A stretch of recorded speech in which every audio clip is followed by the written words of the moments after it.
Hi. Good morning. I always say good morning. I don't know why I say good morning. I don't know. It's 3 o'clock in the afternoon my time. I don't know why I say good morning. That's a good. I don't know. I don't know. Hey Denise, how are you today? Welcome in, Sheila, Rubber Ramada, Crime Time. Today we are going to what are we going to do today? We're going to do the penalty phase of Jose Soto-Escalera. We kind of bypassed that with another trial that came. And so we're going to get this one out. Oh, Ava, I hope you're okay, love. I hope you're okay. You're at the lung doctor. Okay, we'll be here. Just keep us in your ear. Psh, we'll be real quiet. I promise. It's morning in Hawaii. Yeah, it's morning somewhere. Just not here in Texas. In Texas, it's 3 o'clock and it's hot as hell.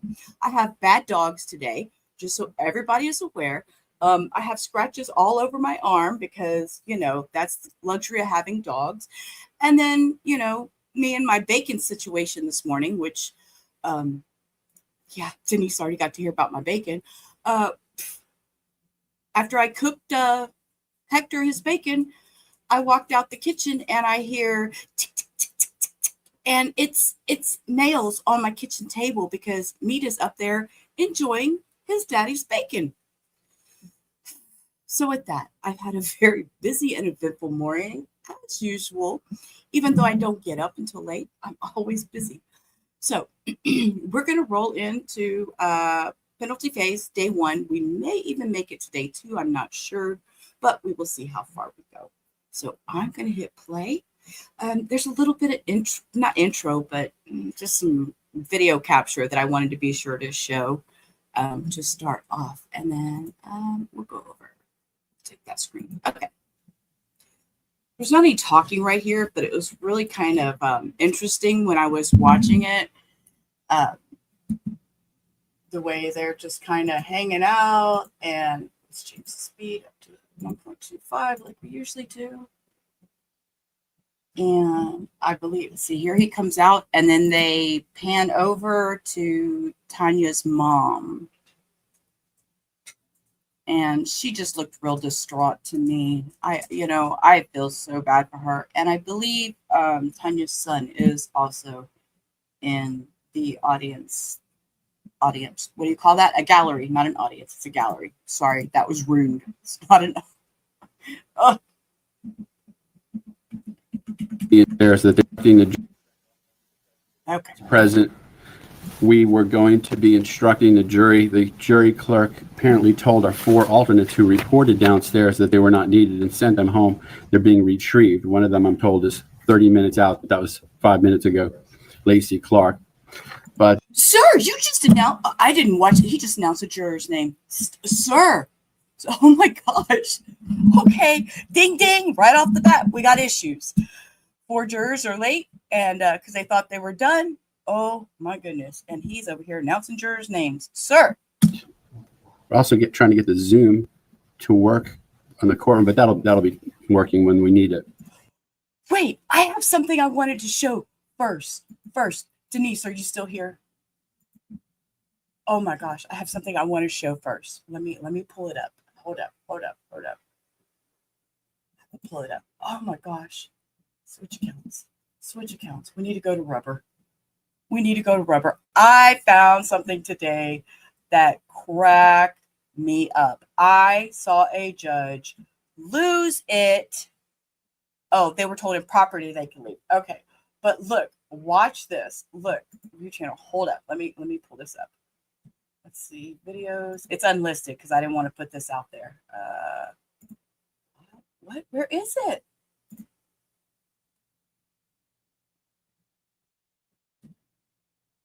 Did I do it under the other channel? Switch accounts. Oh, I must have did it under. Well, where is it? Okay, I'll have to find it and I'll pop it up later. I'll pop it up in a little bit. I swear I put it in. Hang on, give me just a second, y'all. I normally don't get all wishy-washy and squirrely like this, but I swear I put it on my channel. And because I made it unlisted because it was something I wanted to share, but I didn't want it out there for everybody.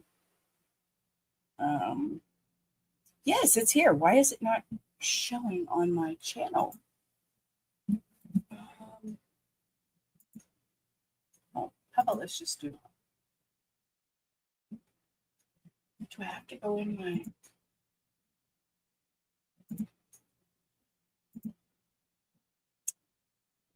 No, I've screwed this up. Switch accounts. Let's see, where do I find my private videos?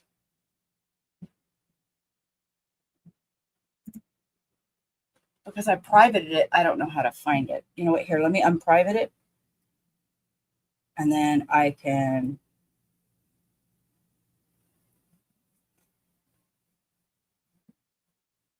Actually, I know what I can do.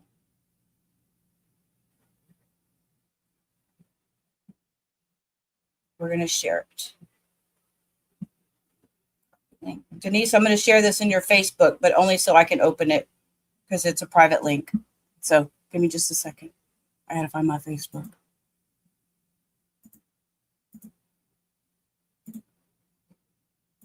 Okay.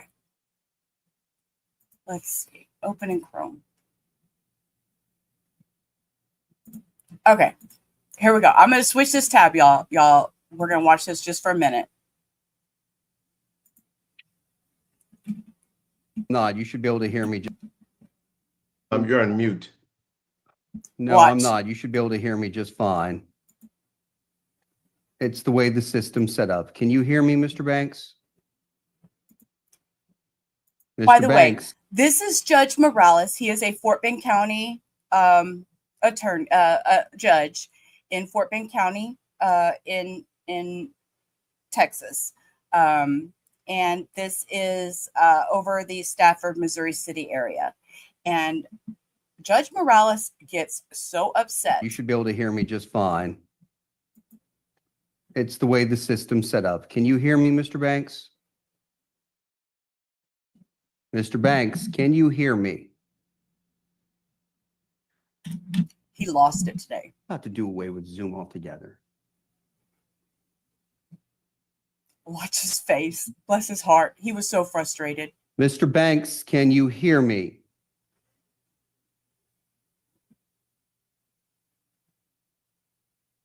No more civil Zoom.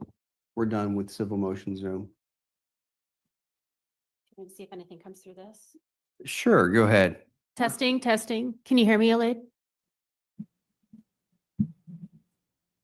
Mr. Banks,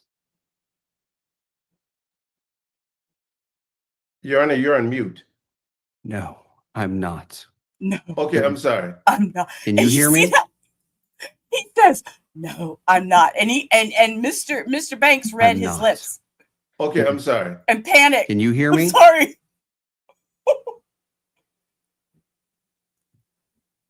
When I'm looking at it on the screen, it shows that your mics are muted.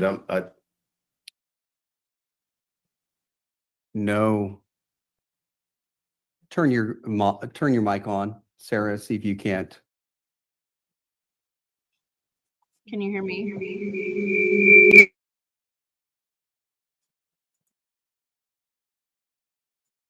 Mr. Banks, can you hear me?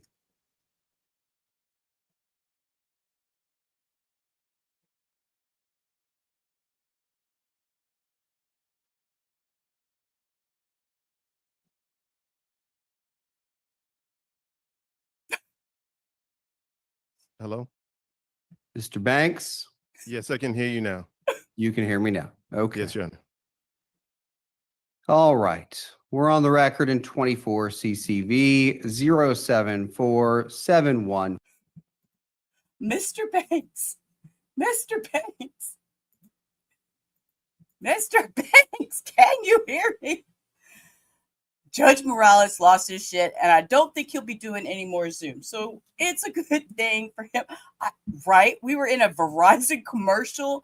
I was like, oh my goodness. So just for that short little video, I just had to catch Judge Morales. He was so stressed. And he's a great judge.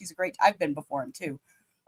He was doing some Quail Valley homeowner stuff. And anyways, yeah. So he's a really good judge. It just really, today he was like, we're done with this Zoom. No more civil court with Zoom.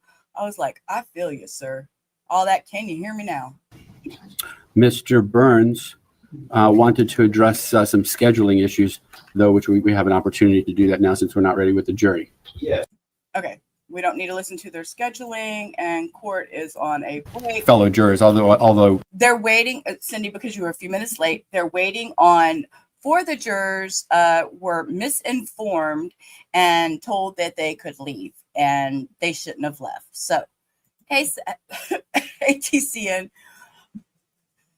Okay, so we're going to roll with this now. I just wanted to share that this morning. I was so feeling a Verizon. about the case, including your fellow jurors, although we're past deliberations in the guilt phase, but that rule applies now too at this time. Don't talk to each other about this point in the trial until you go back to deliberating the case. But because of the vast media attention that this case has attracted, I want to be absolutely sure to reiterate to you, although I think I've got the message clear once again, in an abundance of caution, please don't talk to anyone about the case. And I appreciate that you are following the court's instructions in that regard, so that you base this part of the proceeding only on the evidence presented in court that you've already heard in the guilt phase of the trial and that you will be hearing during the sentencing phase. Before we get started and I give you instructions about this part of the proceeding, I do want to tell you in advance, give you an idea of logistically, procedurally, how we're going to be going forward over the next 2 days. And my primary goal there is to assure you that our intent is to submit this case to you for your decision tomorrow afternoon.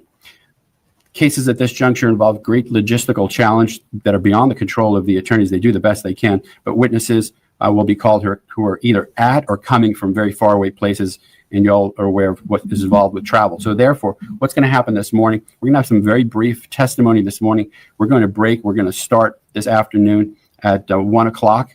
We're going to have some testimony this afternoon. And then after that, we'll break. We'll come back tomorrow morning, have some testimony in the morning.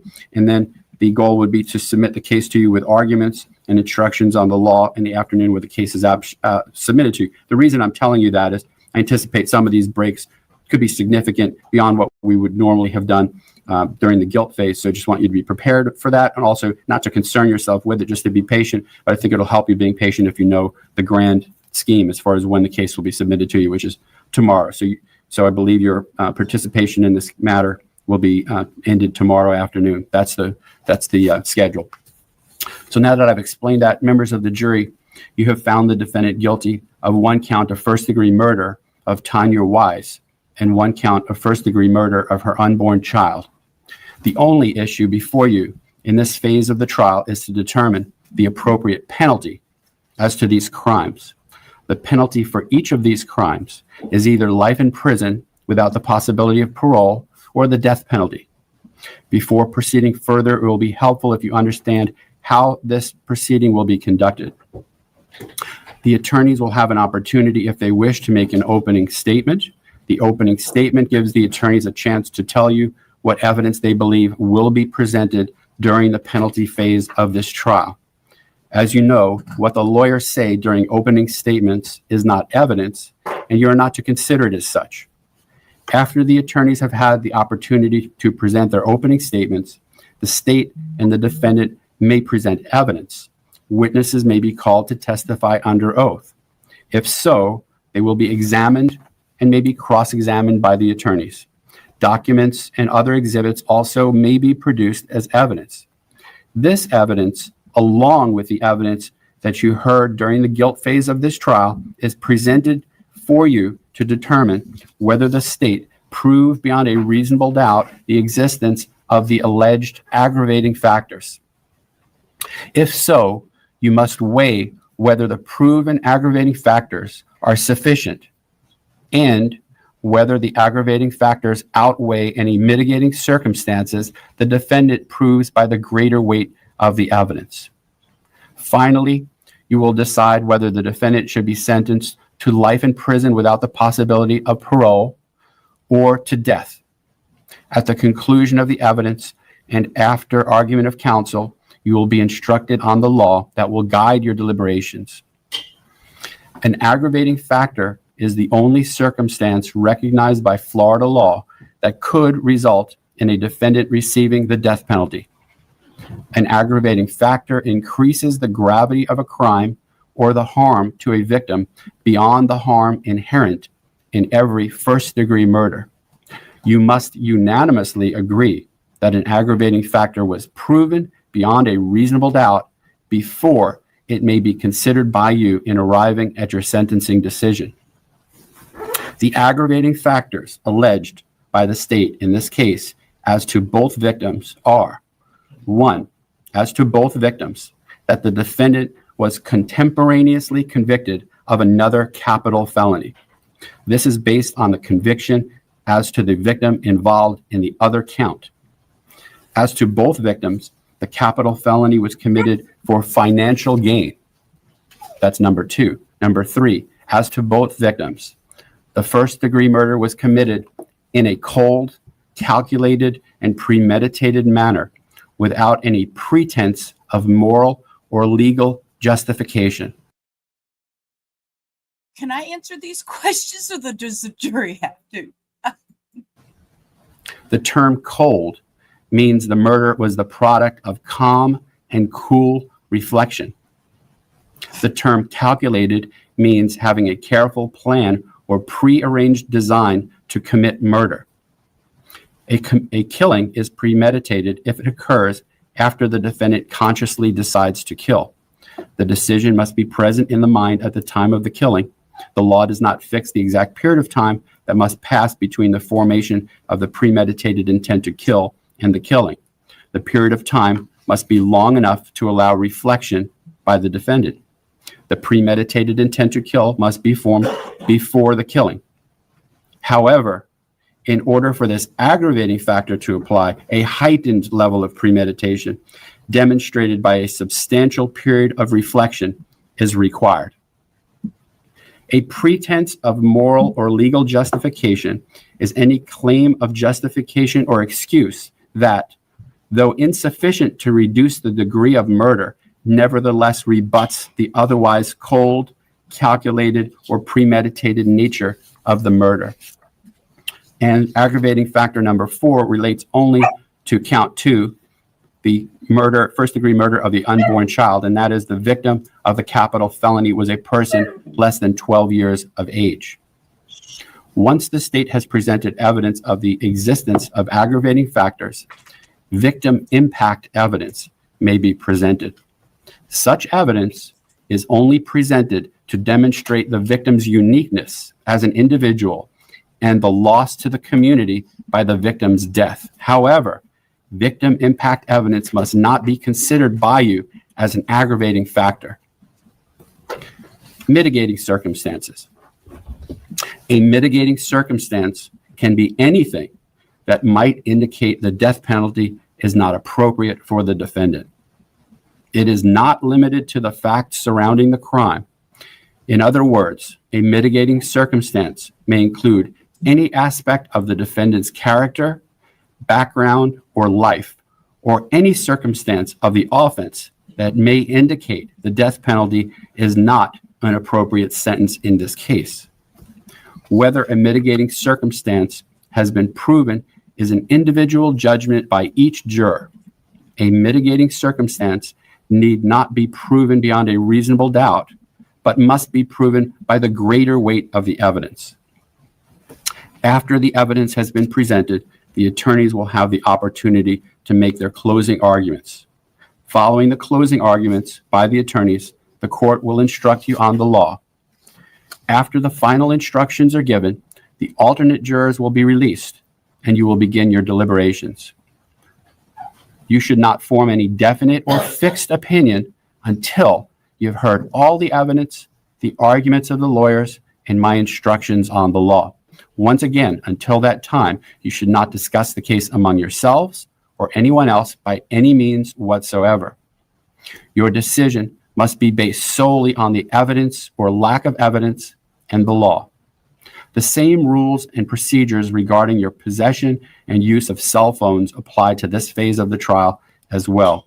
At the end of the case, while you are deliberating, you must not communicate with anyone outside the jury room, and you cannot have in the jury room any cell phones, computers, or other electronic devices. other than those that we would provide to you as we did in the guilt phase. Once again, you must not conduct any investigation of your own. The same rules continue to apply. Just as in the guilt phase of this case, a defendant has the absolute right to remain silent. From the exercise of a defendant's right to remain silent, a jury is not permitted to draw any inference regarding the existence of an aggravating factor or an appropriate sentence. And the fact that a defendant did not take the witness stand must not influence your sentencing decision in any manner whatsoever. We now begin with the opening statements of the attorneys, and the state may proceed with its opening statement. Morning, everyone. All right, so as you've already found the defendant guilty of first-degree murder of Tania Wise and first-degree murder of what would be her second son, the defendant's fifth child, Josiah Wise. And as the judge just explained to you, all of the evidence that was introduced during the guilt phase applies in the penalty phase. So all of the evidence that you learned, all of the testimony, that all applies in this case. And if you need to bring it, it'll go back with you again if you need it. So what is the first step that we talked about? And this goes back to jury selection. The state has to prove each of the aggravating factors beyond a reasonable doubt. And what you'll see when you go back and you think about the evidence that from the guilt phase applies to this case is that has all been proven. Each one of those have been proven by beyond a reasonable doubt. And the judge talks to you about 4 different factors. 3 of them apply to both victims. And when we talk about both counts are independent of themselves. The defendant can get a death sentence on both counts. He can get a death sentence on one or the other. He can get death for first-degree murder of an unborn child, or he can get the death sentence on just Tania Wise. He can get life on both counts. That's your decision. But what the evidence that was presented in this case already shows is that each and every one of those aggravating factors has already been proven beyond reasonable doubt. And when you use your common sense, it's pretty clear. Because what's the first one? Contemporaneous. There's a capital conviction. Both of the murders you've already found him guilty of. That's what that factor is. It's been proven you've already found him guilty of both murders at the same time of both the victims. That factor's been proven beyond reasonable doubt. What's the next one? Financial gain. How has that been proven? He told us in the garbage truck, I'm going to lose everything. I'm going to lose it. He needs to stop this before he has another child. It's going to ruin his marriage. It's going to cost him money. There's a potential for there to be a separation. He's got a new child to take care of. He wanted to eliminate the possibility of his wife finding out and the existence of him having another child. He did this for a financial gain. He tells Eric Alvarado days and times over and over again, what is his situation? It's been proven beyond reasonable doubt. The fourth one that applies to just the victim, once again, you use your common sense. You think about this, the victim was less than 12. We know the gestational age of the baby. She was 8 months pregnant. Once again, the evidence that's already been presented in this case proves that beyond a reasonable doubt. So when you go back there, the first step should be those 3 easily proven beyond reasonable doubt. What is the last one? It was done in a cold and calculated and premeditated. And the judge, he defined those to you. Cold is a cool, calm reflection. Let's go back to the garbage truck video. He planned this out for days, over and over again. He drives around in his garbage truck discussing, should I do it this way? Should I blow her brains out? Should I choke her? Would it be easier to get it done with one blow and be done with this? They look at many different spots of where he's going to dump the body. Is anyone going to find her out here? He thinks about what her life is like. No one's going to be looking for her. He talks about how he's going to lure her out there. It's all been proven beyond a reasonable doubt. Any one of the 4 aggravating factors in and of itself can justify the death penalty if you go through the whole process and you follow the laws instructed by the judge. All 4 of them can, but each one is independent of itself. And the first step is, do you find that there are aggravating factors? And the evidence shows, yes, all 4 of them are there. Now, do those aggravating factors justify the death penalty? Yes, I encourage you that they do. And when you go back and you look at all of the evidence in this case, you look at the aggravating factors, you consider the mitigating circumstances, the appropriate sentence is the death penalty in this case. Thank you. Thank you. And the defense, will you like to go over the statement at this time, Mr. Burns? Thank you. Ladies and gentlemen of the jury, good morning. Good morning. I have waited long to address you, but more about that later.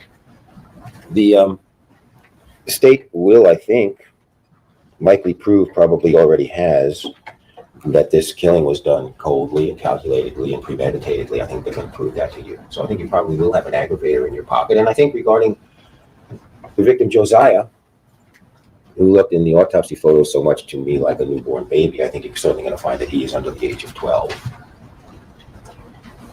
And this is the opportunity where I will tell you what the mitigators will be and what my witnesses will be and who they will be and what they will say. And I would love to tell you all about it, but I don't know.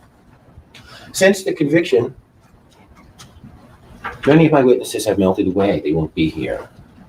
Victims of their own moral cowardice, in my opinion. I could compel their appearance by subpoena, but I'm here to beg for a man's life, and I don't want people in the witness chair who don't want to help me do that. So I can't tell you exactly what's going to happen beyond this afternoon. This afternoon, I will present the witness. His name is Raul Banasco. He is an expert in prisons, in the Florida prison system. He's worked in Florida. He's worked in other states. And he will tell you about the prison system and how Jose will fit into it. If you do vote to condemn him to death, I think your knowledge and common sense tells you that he will exist as a prisoner for years until that happens. And if you should vote for life without possibility of parole, then he will exist in prison forever and ever. And Raul Banasco will tell you how that might be, so that you have a fuller picture there. You will also hear from a lady who knew Jose a long time ago, knew him well, knew him intimately. She will come in and testify. She, at least, is not afraid of what people on social media might say about her. She will come in difficult circumstances and tell you a little bit more about Jose. That's all I have for this afternoon. The judge mentioned travel problems. That's my witnesses. We have a problem wrangling them and getting them here from Connecticut. I do expect that we are going to have some of Jose's family members arrive this afternoon in Palm Beach. We will speak to them this evening.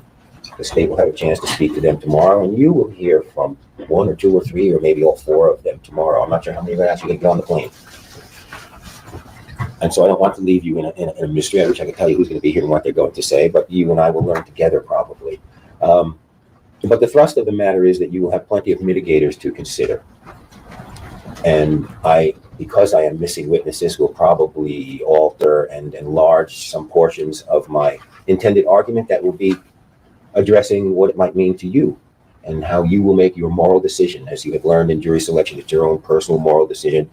I'm going to offer you, how about that, some guidance in that way. So you will hear some witnesses for the defense this afternoon. I think you will hear from some of Jose's family members tomorrow. And then I think you're going to be making your decision or retiring to deliberate about it at some point tomorrow. That's all I have for you right now. Thank you. Thank you, Mr. Burns. And the state may proceed with its case. Yes, so the people state of Florida call Elizabeth Bedolla.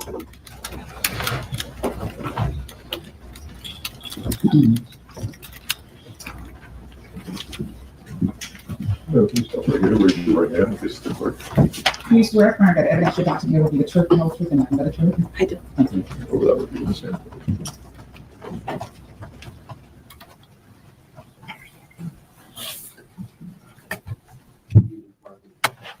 Good morning. Good morning. You've testified before, but go ahead and state your name for the record and spell your last name, please. My name is Elizabeth Bedolla. It's Bedolla. Okay. And again, just for the sake of clarity, go ahead and state your relationship with Tania Wise. Tania was my daughter. Okay. And did you prepare a written victim impact statement? That's correct. Okay. I'm going to show you what has been marked as court's exhibit number 1. Do you recognize this statement?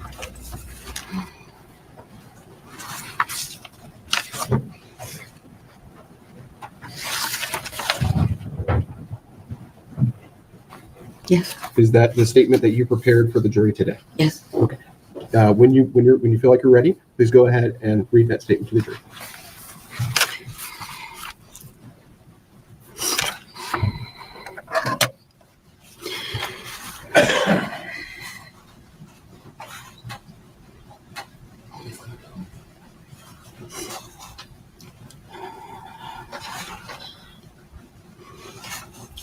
My name is Elizabeth Bedolla, and I am the mother of Tania E. Wise and the grandmother of her unborn son, Josiah Thomas Wise. I am here to speak about the loss of my Tania and Josiah and how their death has forever changed my life and my family's life. Tania was lovable, caring, a devoted mother. She had a beautiful soul and was always willing to help and take care of her family. She enjoyed being a mother more than anything in the world. She loved spending time with her son Jamar, playing with him, cheering for him in all his events, and making sure he always felt loved and supported. Tania was so excited about becoming a mother again. She always spoke about giving birth and how great of a mother she would be once more. She had so many dreams for Jamar and Josiah, dreams of raising them, guiding them, creating happy life together. Those dreams were stolen from her, from us, from the child who will never have a chance to grow up with his loving mother. Every memory with Tania was special. I clearly remember the last time we were together as a family. Her stepdad, her son, Tania, and I went to the beach. We laughed, we played, we had so much fun. It was one of the happiest days we had together, and I will cherish it forever.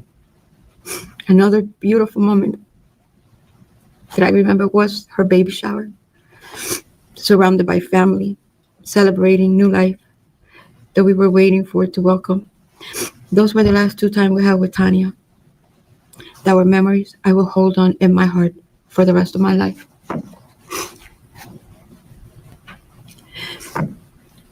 The emotional impact of losing my Tania and Josiah is unbearable. I cannot sleep at night. When I do, the nightmares are horrific.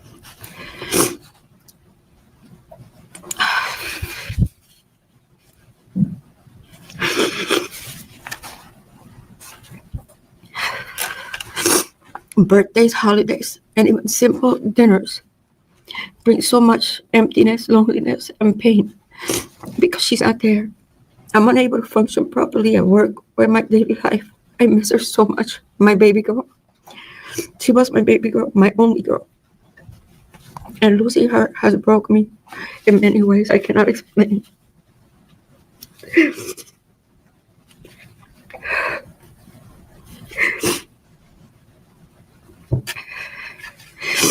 The grief is overwhelming.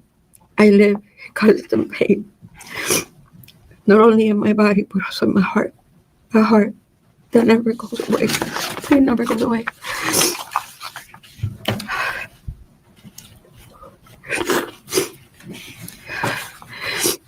I'm angry. I'm angry because I don't have Tania and Josiah here with me to love and joy and share my life with every day. They should have been here. Instead, I'm left with grief, sadness, and memories. That anger is part of my pain, and it will never leave me. I still have problems accepting that she's gone. I catch myself thinking that she will be here with us tomorrow, and that I hear her voice or see her smile. But tomorrow comes, and she's still not there. That reality is crushing, and it's something that I struggle with for the rest of my life. Her son, Jamar, who was only 8 years old at the time of her mother's murder, misses his mom every single day. The sadness and the trauma that this has caused him is something no child should ever have to carry. Jamar struggled with the loss deeply, and it breaks my heart to see him growing up without his mother's love, guidance, and presence in his life. Our house was one full of laughter and energy, and it's now quiet. Tania was the life of our home, with her smile, her joy, and the way she played all around with Jamar. Now the light is gone, and our home feels dark and empty without her.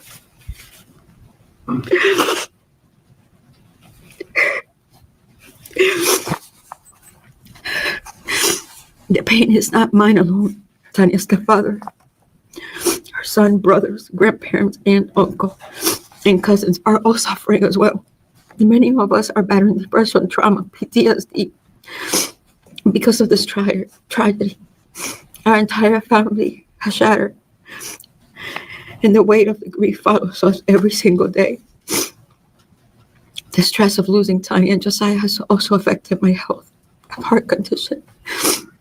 It has grown worse because of the grief and the stress I carry every day. The strategy has taken serious toll on my body, broken. It has also broken my spirit. And it's not just me, it has also taken physical and emotional impact of our son, Jamar. I grapple daily with the loss of Tania, his mother.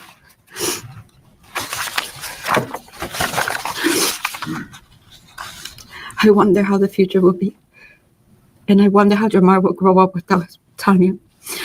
And how our family will find a way to live with this emptiness. Nothing feels certain anymore without her. The future we imagine is gone, and we're left trying to survive in a world that feels hopeless and broken.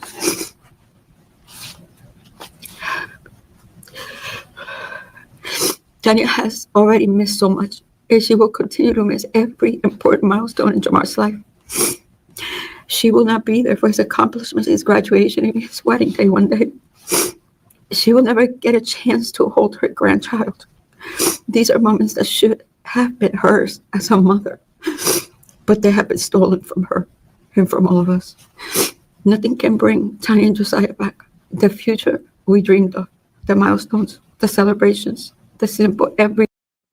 Was he rubbing his eyes? Because I don't think he was crying.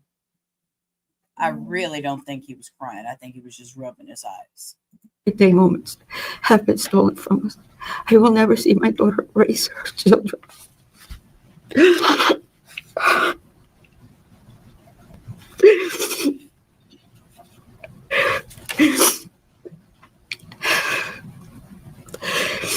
will never see my daughter raise her children. And I will never get to hold my grandson. I lost is permanent. And it has changed me and my family forever. The death of my pain and devastating impact this crime has had on me and my family, but most importantly, my grandson, who will now be come into a life without a mother, is simply unfathomable. We will live with this grief for the rest of our life.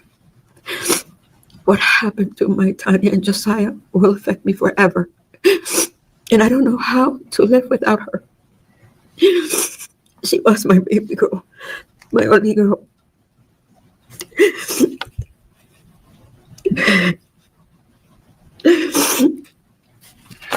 I will carry this pain every single day of my life. Nothing will ever take away this grief, the anger and the emptiness that their loss has left me behind. In the end,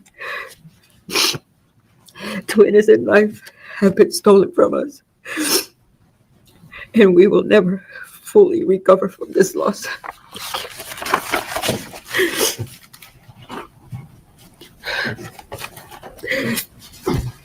Ma'am, I want to show you what has been marked as court exhibit, photo from Halifax court exhibit number 1. Are these 30 photographs of Tania that show? I want to hug you, Cindy. Man. Wow. Okay, I'm not going to cry, y'all. I'm going to try not to cry today. Her throughout her life.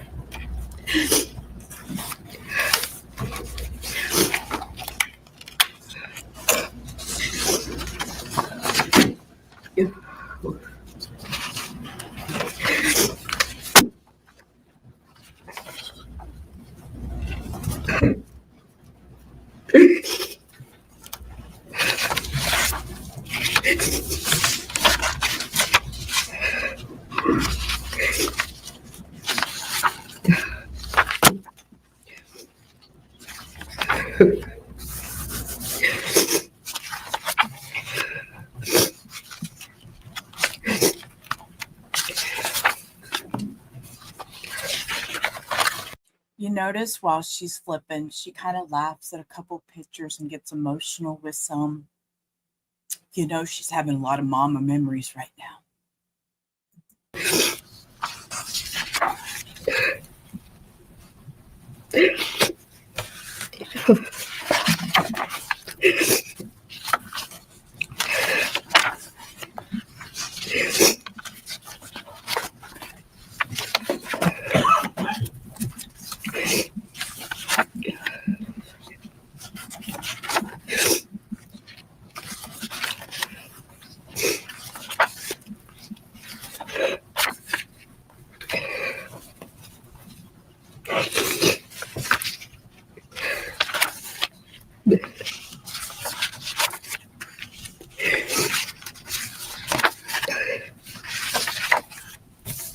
See that grin right there? That was a happy picture.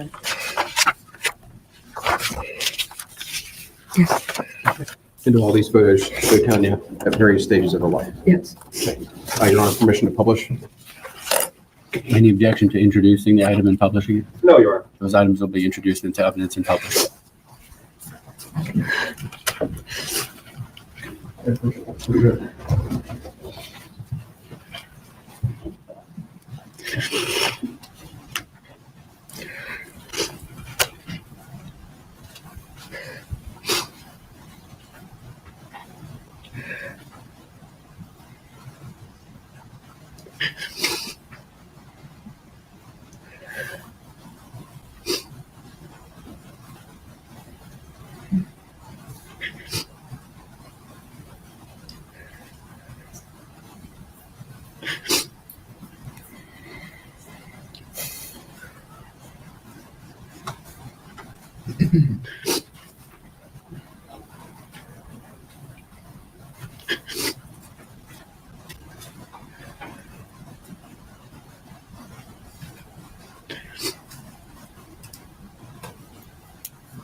And you may step down.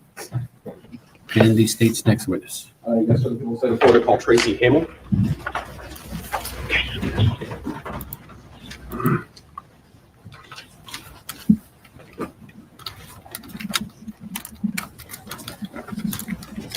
Tracy Hamill.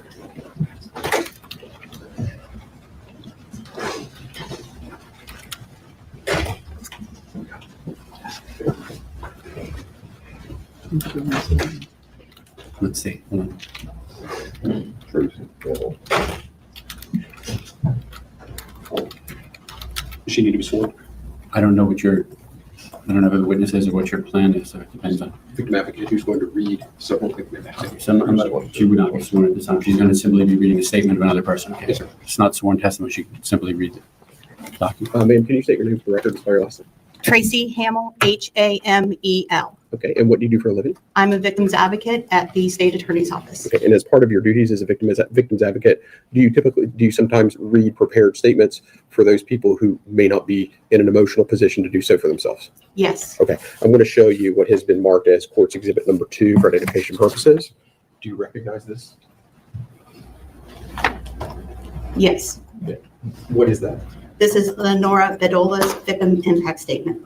Can you go ahead and please read that for me? Yes.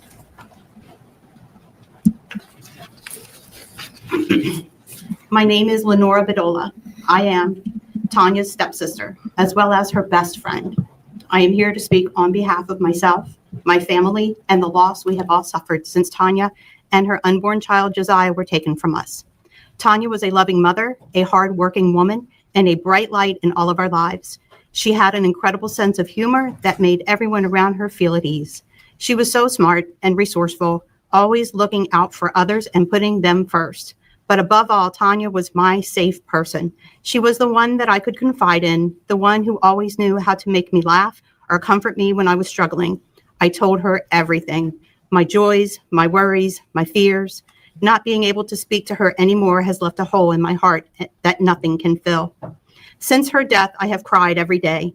I wake up with the ache of her absence, knowing that my kids will never get to spend time with their TT Tiny. We won't be able to go to the beach together again or share simple moments like going to the mall or eating out with our kids. I moved to Florida for the summer just to be closer to her, hoping we could make more memories. And now I'm left with the empty space she once filled so effortlessly. The pain of not having her here is unbearable. I miss the small things, the smell of her hair when she got out of the shower, her smile, and the warmth of her hugs. These are things I will never get to experience again, and it hurts more than I can express. Life is not the same without Tanya. It will never be the same. There is a constant weight of sadness in everything I do, and I feel lost without her by my side. She was a part of my everyday, and now that part is gone. This profound loss that has shattered our family. Tanya was not just a victim of this crime. She was a daughter, a mother, a sister, and a friend. Josiah, her unborn child, was a life we all looked forward to, and his loss is felt deeply. We are left behind with an emptiness that words can barely capture. I will carry the pain of losing Tanya with me for the rest of my life, but I will also carry the love she gave. She was taken from us far too soon, and nothing will ever fill the void she has left. I'm going to show you what's been marked as court exhibit number 3. Do you recognize this document? Yes, I do. What is that? This is the victim impact statement from Michael Reveron. Okay. Can you go ahead and please read that when you're ready? Yes. My name is Michael Reveron, and I am the proud older brother of Tania Wise. Tanya wasn't just my sister. She was one of the strongest, most caring people I've ever known. She had this rare gift of being the life of the party wherever she went. Her laugh was loud, her smile was real, and she had a way of lighting up a room just by walking in. But beyond all the fun and energy, she had a heart full of love for her family and friends. Even though I was the older brother, Tanya always acted like she was my second mom. She looked out for me in ways I didn't always notice at the time, but I feel every day now. She would show up at my job just to take me out to lunch. She would also come to my job just to spend time with me, sometimes staying for hours just to talk, laugh, and be together. She always offered support, encouragement, or simply a listening ear whenever I needed it.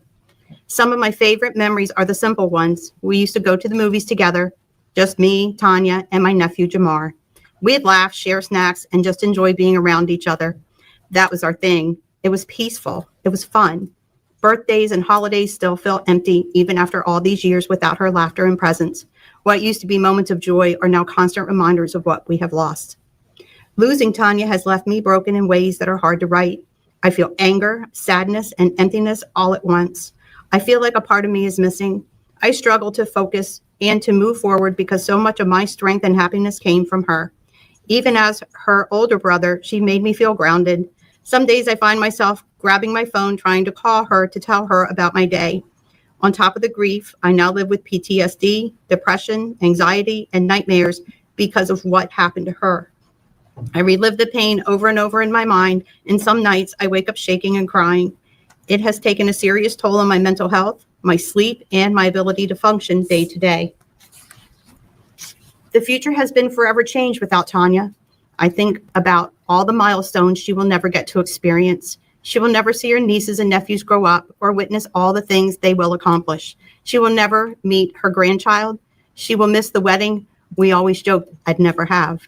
I will never get to meet my unborn nephew or see all the great things he would have done. For me, I will never again have my sister, best friend, to share memories with or to laugh with. Her absence leaves a void in my life that can never be filled. I hope that by sharing who Tanya was and how she lived, that the court understands the depth of loss. We're not just grieving her absence. We're grieving everything she would have continued to be: a loving mother, a joyful sister, a loyal friend, and a light in our lives. This isn't just about the life that was taken from Tanya and my unborn nephew, but the lasting impact their loss has had on me, my family, and all who love them. No words can fully capture the pain, emptiness, and grief we carry every day. Depth of our loss knows no bottom or end. And I'm going to show you what has been marked as court exhibit 4. Do you recognize this document? Yes, I do. What is that? It's the victim impact statement for Reyes Bedolla. Okay. And when you're ready, you go ahead and read that.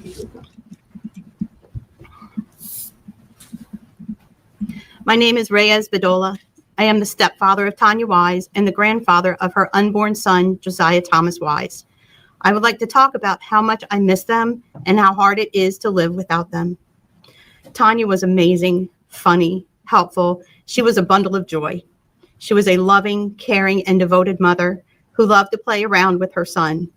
Everywhere she went, she would smile. She was always there giving a helping hand to the family. She touched everyone with her kindness. We had built a strong bond. I knew her dream and what she wanted to do with her life, and I was going to be there every step of the way to support her. Her life was about her children and raising them.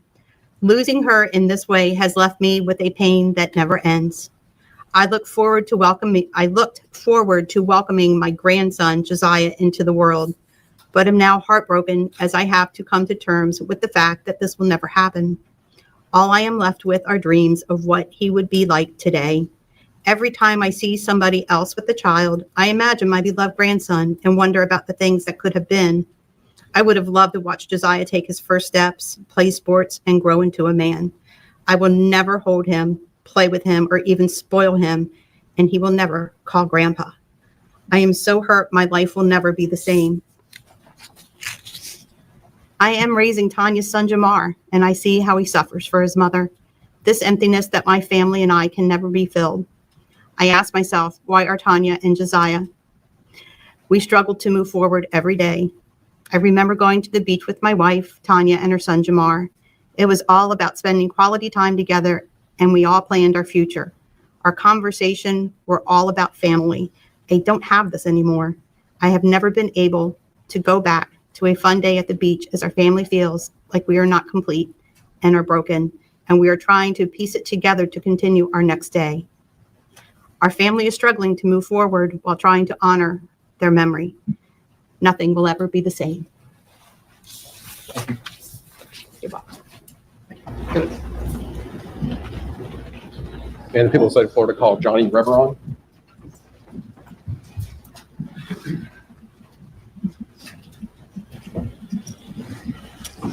So if you raise your right hand and face the clerk. Please swear affirm that God makes you not to be able to truth, the whole truth, and nothing but the truth. Yes, ma'am. I'm witness to it.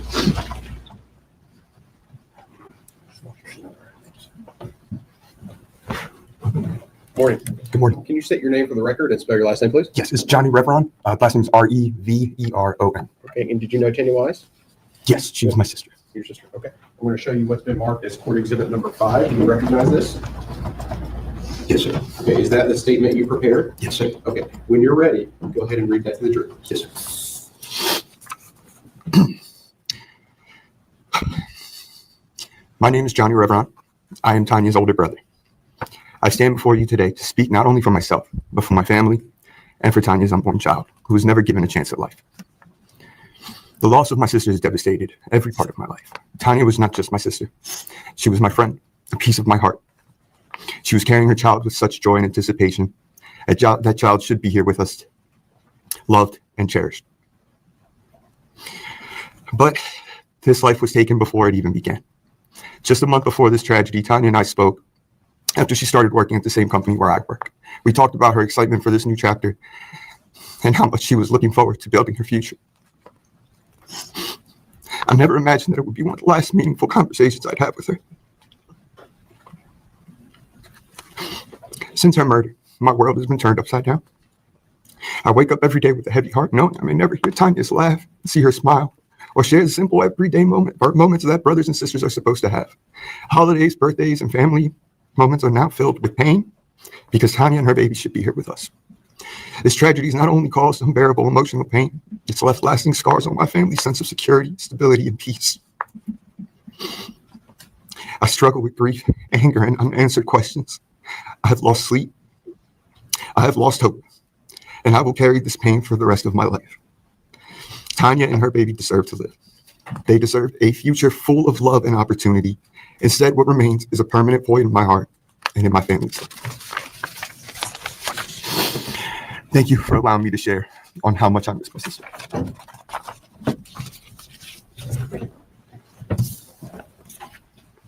Thank you, sir. Thank you.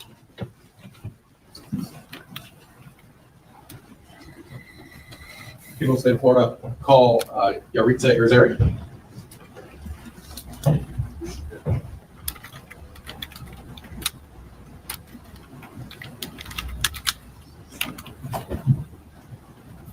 Just raise your right hand and face the clerk. Please swear affirm that the evidence you're about to give will be the truth, the whole truth, and nothing but the truth. I do. Thank you. And for the witness.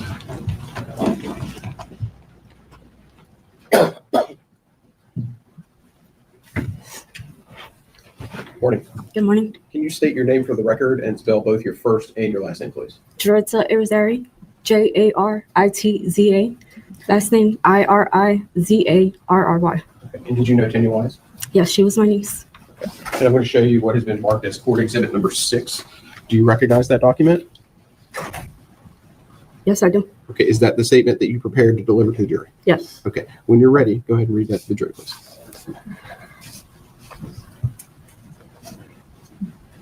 Your Honor, my name is Soto-Escalera, and I am the aunt of Tania. To me, she was more than a niece. She was like a daughter. Tania was beautiful, loving young woman whose life was taken from us in the most painful and senseless way. Her death has left us a permanent hole in my heart and in the heart of my family. Tania was a devoted mother. She loved her son, Jamar, with everything she had, and she was overjoyed to be pregnant with another baby Josiah. Not long before her murder, I hosted her baby shower. I could still picture that day, glowing with happiness, surrounded by her family, smiling as she opened gifts for her new baby. She was so full of hope for the future, so excited about raising her children, and so ready to begin a new chapter of her life. But that joy and that future were stolen from her, from Jamar, from all of us. Jamar has to grow up without his mother, and Josiah never even had the chance to take his first breath. Her loss has shattered our entire family. My sister, her mother, is broken. No parent should ever have to bury their child, and watching her live with this pain has been unbearable. Every holiday, every birthday, every family gathering feels incomplete without Tania. There is always an empty chair and a silence where her laughter should be.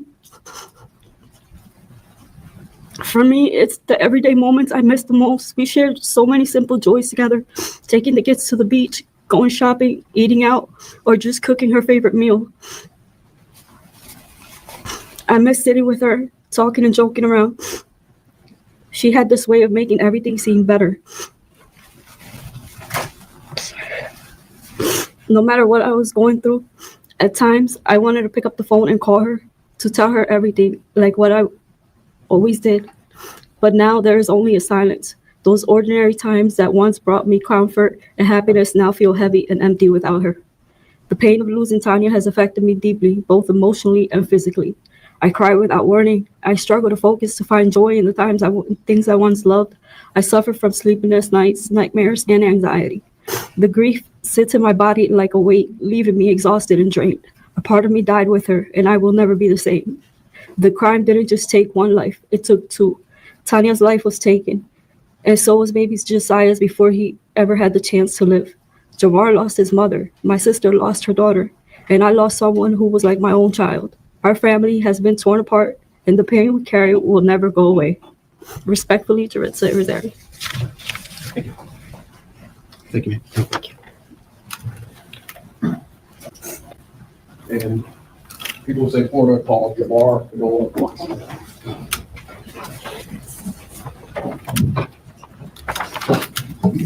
So you can raise your right hand, please. Do you swear affirm that evidence you're about to give will be the truth, the whole truth, and nothing but the truth? I do. Thank you. Over that way, please.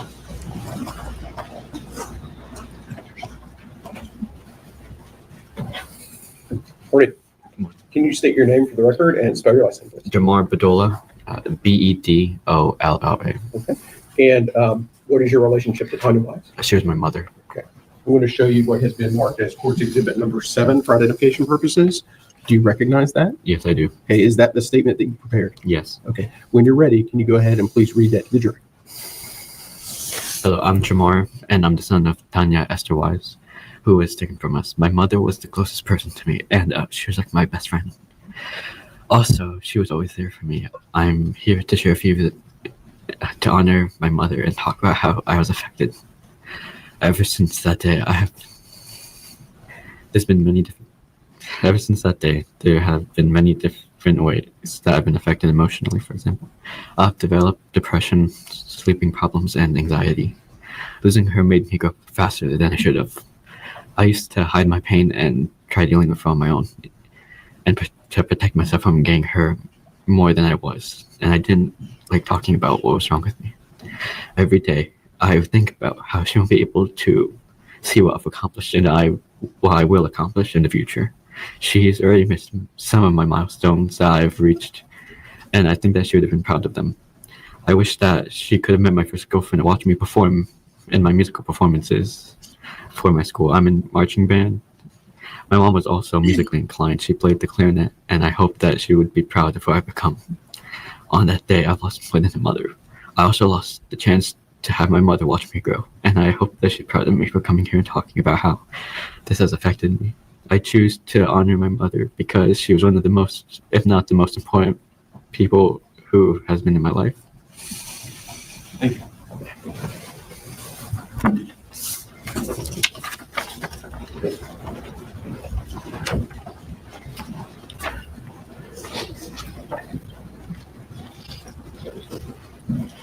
That will conclude the evidence from the state. Members of the jury, that concludes the state's part of the evidentiary portion of this penalty phase. As I mentioned, we're going to break at this time till 1 o'clock. Please remember the rules regarding communication. Don't discuss this case with anyone, including your fellow jurors. Enjoy your lunch, and we'll reconvene at 1 o'clock. And please leave your notes on your chairs. Yes, I do, Your Honor. All right, and you may inquire, Mr. Burns. Thank you. And I'll administer the oath to you. Do you swear or affirm the testimony you're about to give will be the truth, the whole truth, and nothing but the truth? Yes, I do, Your Honor. All right, and you may inquire, Mr. Burns. Thank you, Judge. Can you hear me, Raul? Yes, I can, sir. Okay, tell us who you are, please. My name is Raul S. Bonasco. I am a prison and jail expert who has been consulted to interview and give my professional opinion based on my experience in corrections and my education training on this case. You are on Zoom. Are you not in Florida? No, I am actually in Austin, Texas. Are you working in Texas now? I'm actually off for the afternoon, but yes, I do have a full-time employment, but I'm off for the rest of the day, sir. Tell the jury about your education, please.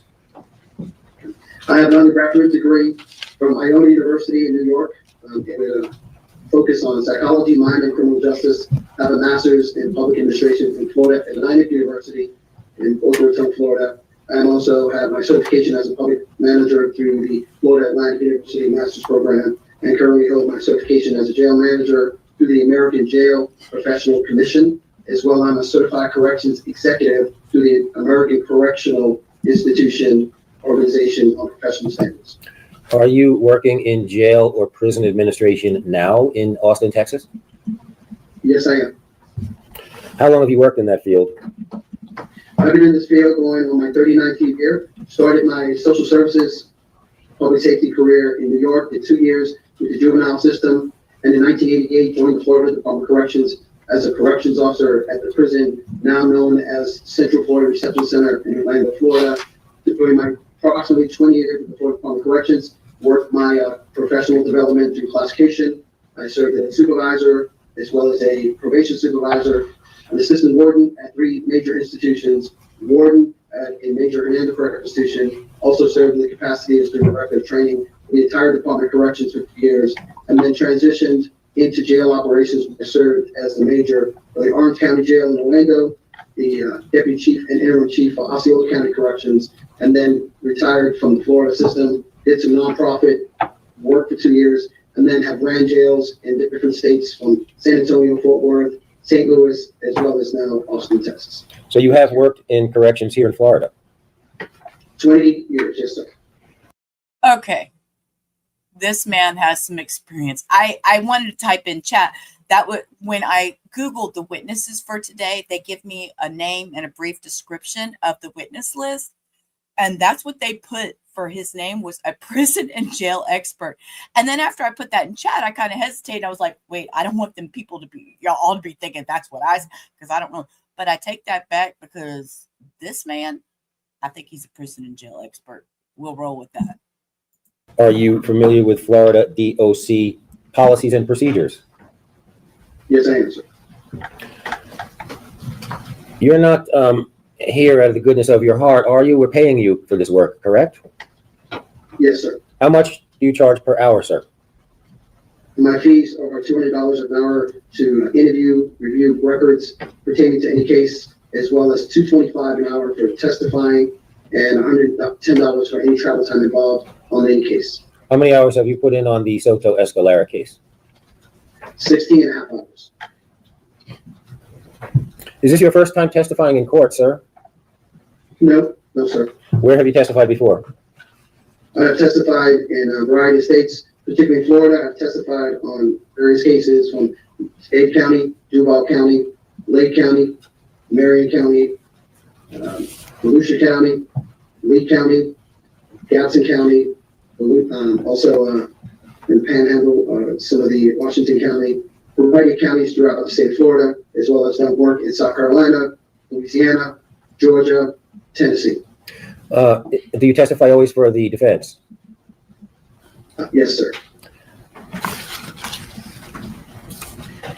Has any state attorney's office, whether this one or anywhere else, ever used you as a consultant or consulted you on a case? Not as a consultant, no, sir.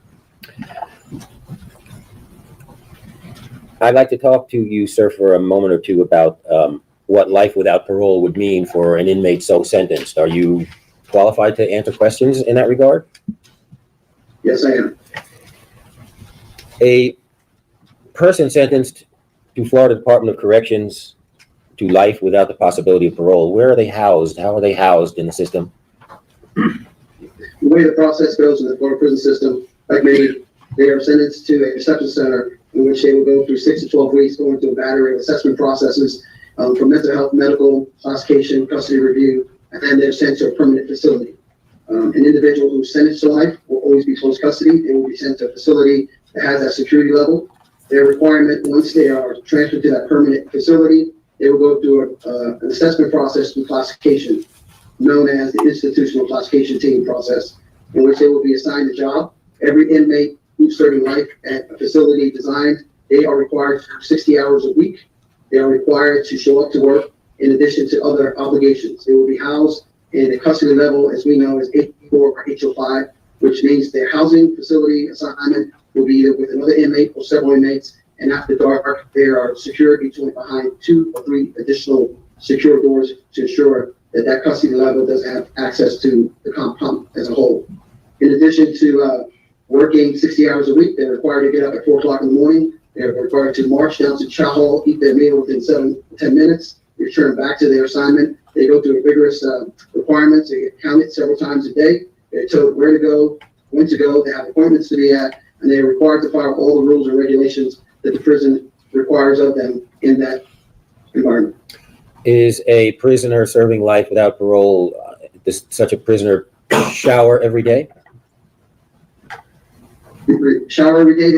They are given the option to shower in the evenings when the showers are open, but that is a communal shower environment in which they share in normal dormitories the ratio of maybe 15 showers for 250 inmates. There is a period of time in which the showers are open, and they have to take advantage of it. If they're not in that environment at that time or overslept, they just are not showered. They're also required to go to call-outs and have other obligations in which, when it comes to either the environment, TV, they share one communal TV per pod or per unit, in which they all have to decide what channel. So there's nothing individually catered to that individual inmate serving life. They have to share it with anywhere 70 to 150 inmates in that environment. You indicated, I think, that a typical inmate serving life without possibility of parole is required to do work? Yes. Every inmate, whether you have an impairment, you can be a wheelchair, medically declining individual, everyone is required to have a job assignment. It can be assigned as a houseman, and in this case, most of those who are healthy, they will be given an inside grounds job, which basically means they're given manual lawnmowers, they cut grass. We're talking big acre properties within the fence line. They also prepare meals. They keep up with the day-to-day maintenance concerns if you have any skills in maintenance, painting, repairing sidewalks, landscaping, keeping the upkeep of the prisons, of these aging prisons. They're required to work 60 hours a week at their job assignment. And a lot of their work is done to maintain the prison that holds them. Correct. Basically, in the business of prison world, 85% of prisons upkeep are done by inmate labor and utilizing them to keep the facility operating. So prisoners assist in cooking and cleaning and repairing and mowing grass, you said? Yes, sir. They prepare meals, they launder the clothes, they paint the buildings, landscaping, and any kind of repair of plumbing or framing or any kind of construction repairs that need to be done within the system. What if the inmate says, no, I'm not going to do this work? What happens? What happens when any prisoner or inmate refuses to work, they will get a disciplinary report. which basically is a rule infraction. Refusing to work, and what the process is, if you refuse to work, you get placed in administrative confinement, as we often know in the business as a whole, the confinement unit. You will go through an administrative process in which the individual inmate being charged with the rule infraction will have an opportunity for it to be investigated based on the officer's report. They can call for witnesses. At a period of time, they will come across the disciplinary board, which is 2 members and sometimes 3 members of the institutional classification team. At that time, they will plead their case, and that team will make the decision with what the outcome is. And in most cases, you're found guilty and you're given a sanction of time in disciplinary confinement. And in many cases, additionally, they will take gain time. And what happens is the individual will remain in disciplinary confinement with no privileges, no access to anything but his legal paperwork. And based on their behavior while in disciplinary confinement, they will be reviewed weekly. And eventually, if they meet all the expectations, will be released back to open population. Let us talk about inmates who are not sentenced to life without possibility of parole, but who are sentenced to death and are awaiting their executions on death row. Can you describe a death row cell to us, please? Yes, and those, if I can digress a little, those who are sentenced to death go through a different process. They will be normally taken to RNC in North Florida, get processed within a couple of hours, and they're taken to either unit correctional institution. An inmate who is sitting on death row, the environment is slightly different. These are individuals that are housed alone in a 6x9 cell with their assigned toilet and stainless steel sink.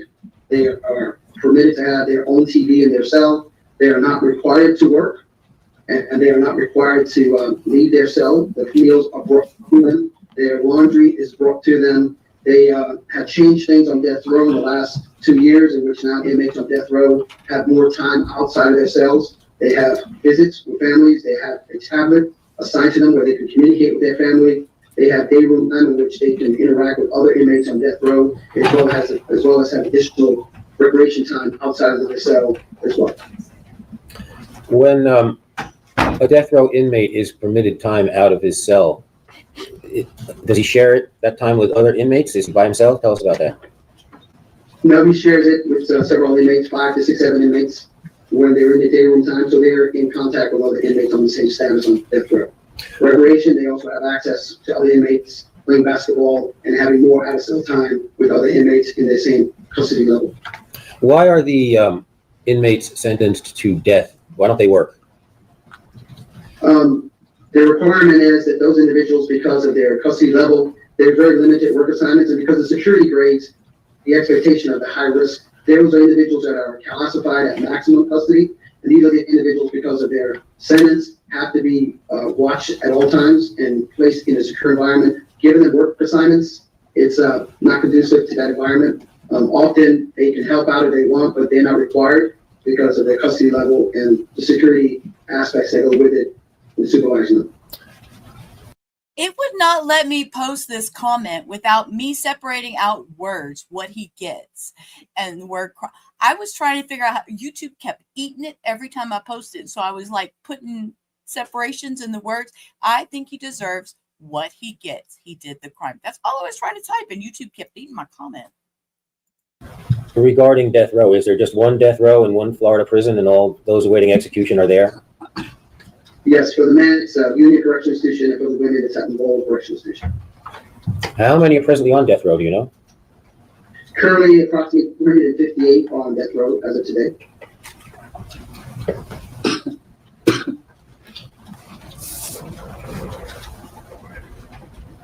It seems to me there have been a great number of executions so far just this year. Do you know how many? I think approximately 12 this year. The 13th is scheduled for sometime this month, and the next one is tentatively scheduled in late October this year. So there have been more executions than months in the year so far. Objection, Mr. Ellis. Yes.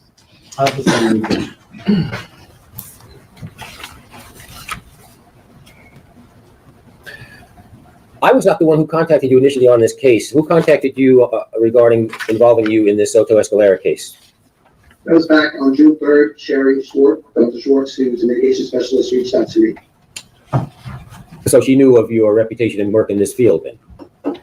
Correct. I worked with her on some of the cases. What were you requested to do? I was requested to review all his corrections records, whether at the county jail or if he had any kind of prior prison involvement, reviewed his assessment, had an in-person structured interview, assessed the records that were provided to me, and give my professional opinion on how his adjustment has been while he's been in a corrections environment, and in this particular case for the last 7+ years. Do you review records? What do you do? Yes, I review records. I reviewed in this particular case over 220 records, pages of records that were provided to me for the St. Lucie County Sheriff's Office jail operations based on his state since he's been assigned. He's been put there. Did you get a chance to meet with or speak to Jose at any point? Yes, I met with him on August 1st of 2025 for about an hour and a half at the St. Lucie County Jail, in which I had an in-person structured interview to meet with him. Has Jose been in the St. Lucie County Jail since September 2018 consistently? Yes. Did you review any disciplinary reports regarding Jose Soto-Escalera from the St. Lucie County Jail during his 7 years of incarceration? Yes, I did. How many DRs or disciplinary referrals did you see in the records? He technically had 3, but the way some jails do it, they lump them together. He had a disciplinary report back in 11/14 of 2019, and it was for unauthorized area while count, in which basically he was found guilty of that. Basically, during the count time, in which they accounted for inmates, he was not where he should have been. They accounted for him, but he was not in the assigned area, or we're taking 30 days probation, which basically means don't mess up again, or we'll take your privilege of this. And then in April 24th, 25, he had taken a table and some chairs to his cell, and they were getting ready to lock down so he could play cards. So they actually wrote him up having a plan and causing a disturbance to operations in which he should have done it, but unfortunately he got caught and he was given a disciplinary infraction in which he pled guilty to.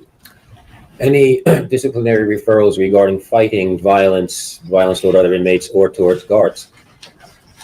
No, none of the records provided to me show any incidents or anything relating to any kind of violence, either with other inmates or with any of the staff or the corrections officers. Do you yourself speak Spanish, sir? Yes, I do. Did you talk to Jose in English or Spanish or both? I spoke to him in English. He speaks Spanish. We might have said a few words in Spanish, but everything was English-based interview. Based on your training and years of experience and having reviewed the records, is 7 years of incarceration consistently sufficient for you to review Jose's situation and render an opinion about his future behavior while in custody? Yes, sir. 7 years is a good amount of time in which someone who comes into a jail environment, corrections environment, to assess them based on how well they adjusted to the environment, both from a medical, physical perspective as well as behavior. Yes, sir. And what did you conclude specifically then about Jose Soto-Escalera's suitability or unsuitability to be a prisoner? What I assessed based on my years of experience and training, here you had an individual who was booked for a crime which was well publicized. The individual has been at the county jail, which understanding the county jail environment and the prison environment sort of has its differences, where county jails have inmates that come and go every day from misdemeanors to major felony cases, where the population in the county jail is very fluid. Didn't see anything in his records that show that he had to remain in protective custody.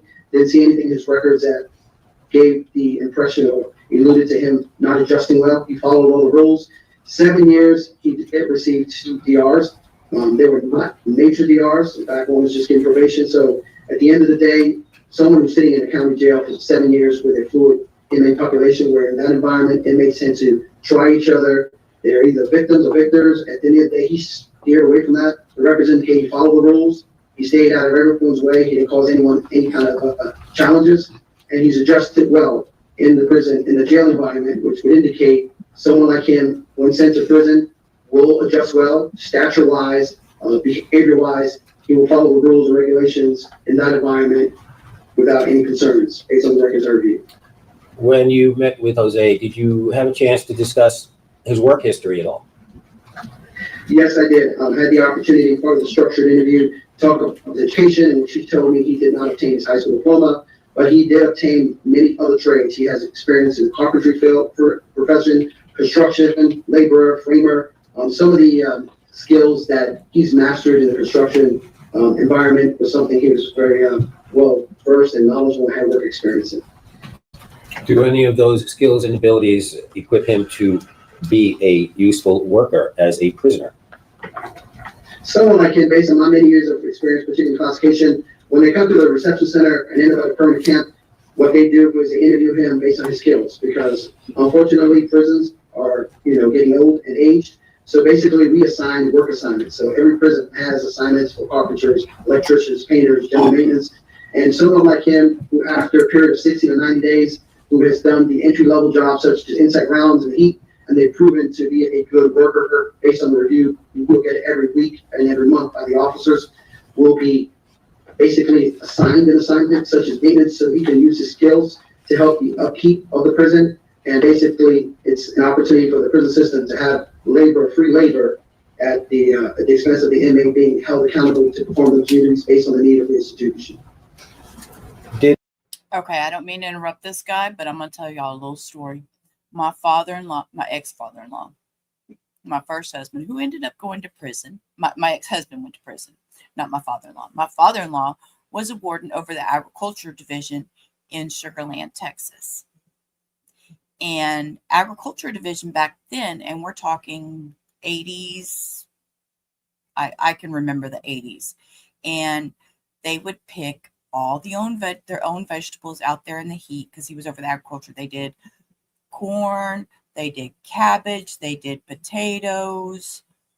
I remember, and as horrible as it was, do you know that the wardens and all the supervisors over the prison yard was given all this free food from all these inmates doing free labor and all that during that time? There was a big uproar with the Texas prison system back then, and a lot of stuff went down for the Texas inmate system with the use of prisoners for some of this type of labor. It really got out of control.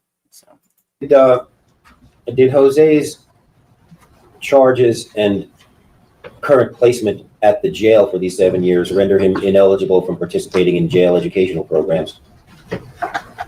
Based on the records I've seen, and because we have cases like this, based on the category classification level, which he's at the highest level, they do not, most jails like St. Lucie do not offer them the opportunity to have those education programs.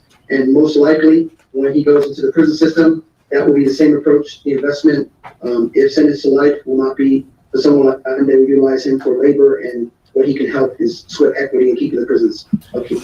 Sorry, I'm not sure of the answer. Could you have to clarify that? If it's a yes or no, I'm not sure what the answer was. Did you hear the judge?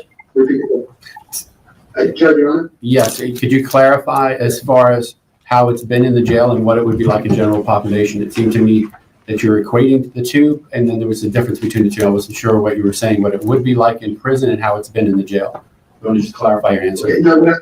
Okay, Your Honor, so to clarify that, so in a jail environment, there's a lot of moving population types. So when I was referencing that, it was based on his adjustment in the jail environment. Most inmates who are in a jail environment for a long period of time sometimes fights and have aggressive behavior based on the type of inmates that come in and out of that jail environment. Based on his 7 years, he's adjusted well, which based on my experience, someone like him who ends up in the prison system should adjust well. The only difference in a prison environment, Your Honor, is those individuals are actually assigned to that prison for several years, and we assign them based on their labor skills and what they can do to keep the facility operating. Does that answer your question, Your Honor? Thank you. As long as Mr. Burns is comfortable with the answer, that's fine. Yes, that's all right. Thank you, Judge. Now, I think you may have answered this question already. If this jury recommends that Jose be executed and that's what the judge orders, I think you said he would be welcomed into the system at the North Florida Reception Center, and then he would go immediately to death row in Union Correctional. Is that correct? Correct. It's only within several hours. They basically process them and move them into death row status. And if Jose was sentenced to life without parole, where would he go? Do you know? Because in St. Lucie County, he would go to Central Florida Reception Center. There's actually 4 male reception centers. He will be transferred to the reception center, in which he will remain there anywhere from 6 to 12 weeks as he goes into the assessment process. And based on his medical grade, dental grade, psych grade, his assessment for classification, as well as his security level, he will be assigned to a permanent prison throughout the state of Florida, either, and most likely will be in North Florida, where we have most of the prisons that house life inmates. Now, in reviewing your notes here, I see that in Florida Department of Corrections, there must be facilities that are characterized as faith and character facilities. Is that correct? Yes, they're known as faith and character-based facility, and often some of them are also in conjunction with incentivized prisons as well. And would Jose be a good fit for a faith and character facility? The criteria for that is something he would have to earn. You have to have anywhere from 24 to 36 months in the prison system without any rule infractions, any kind of violence, in which at that point, wherever he's assigned, he can put in for that path. But that goes through an assessment process through classification and gets approved all the way to central office. So it's something that he would have to earn and not automatically considered for. So you have reviewed Jose's records, you have met with him, you have the experience and education that you have told us about. Do you believe that Jose could contribute and be a contributor, even if it be only to the state prison system, if he were sentenced to life without parole? Yes, yes, sir. Yes, I do. The jury has been told by authoritative sources before, but I'll ask you also, does life without parole mean life without parole in Florida? Yes, everyone, because parole doesn't exist since the 80s. Every inmate who was sentenced to the Department of Corrections with life without parole will never leave the prison fence line unless they're required to go out for medical run, which the proper security components. Other than that, they would expire their life in prison and be removed in a body bag, sir. Thank you. That's all I have for you. Cross-examination? No questions. May Mr. Bonasco be released at this time? You may, Judge. Thank you, sir. You're welcome. All right, I'm going to end the Zoom, sir. Thank you. Thank you. You're welcome. Are there other Zoomers or? No, I have one person live. Okay, so I will end the Zoom then. Okay. End the Zoom. And did you need a break at this time? Or? No, we can proceed. Okay. The jury needs a break. Does jury need a restroom break? No, we're good. Okay, you may call your next witness. Is Lucinda Cook? May we have her? Sure. Lucinda Cook.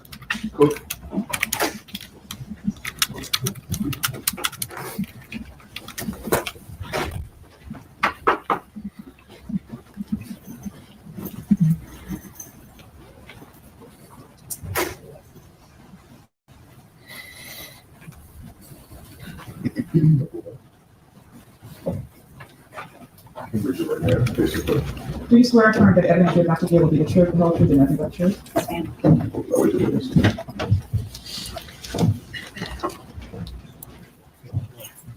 And you may inquire of the witness, Mr. Burns, when ready. Thank you. Sit real close to that microphone in front of you, ma'am. Tell us who you are. I'm Lucinda Cook. Speak up nice and loud. Who are you? I'm Lucinda Cook. Okay, Lucinda Cook.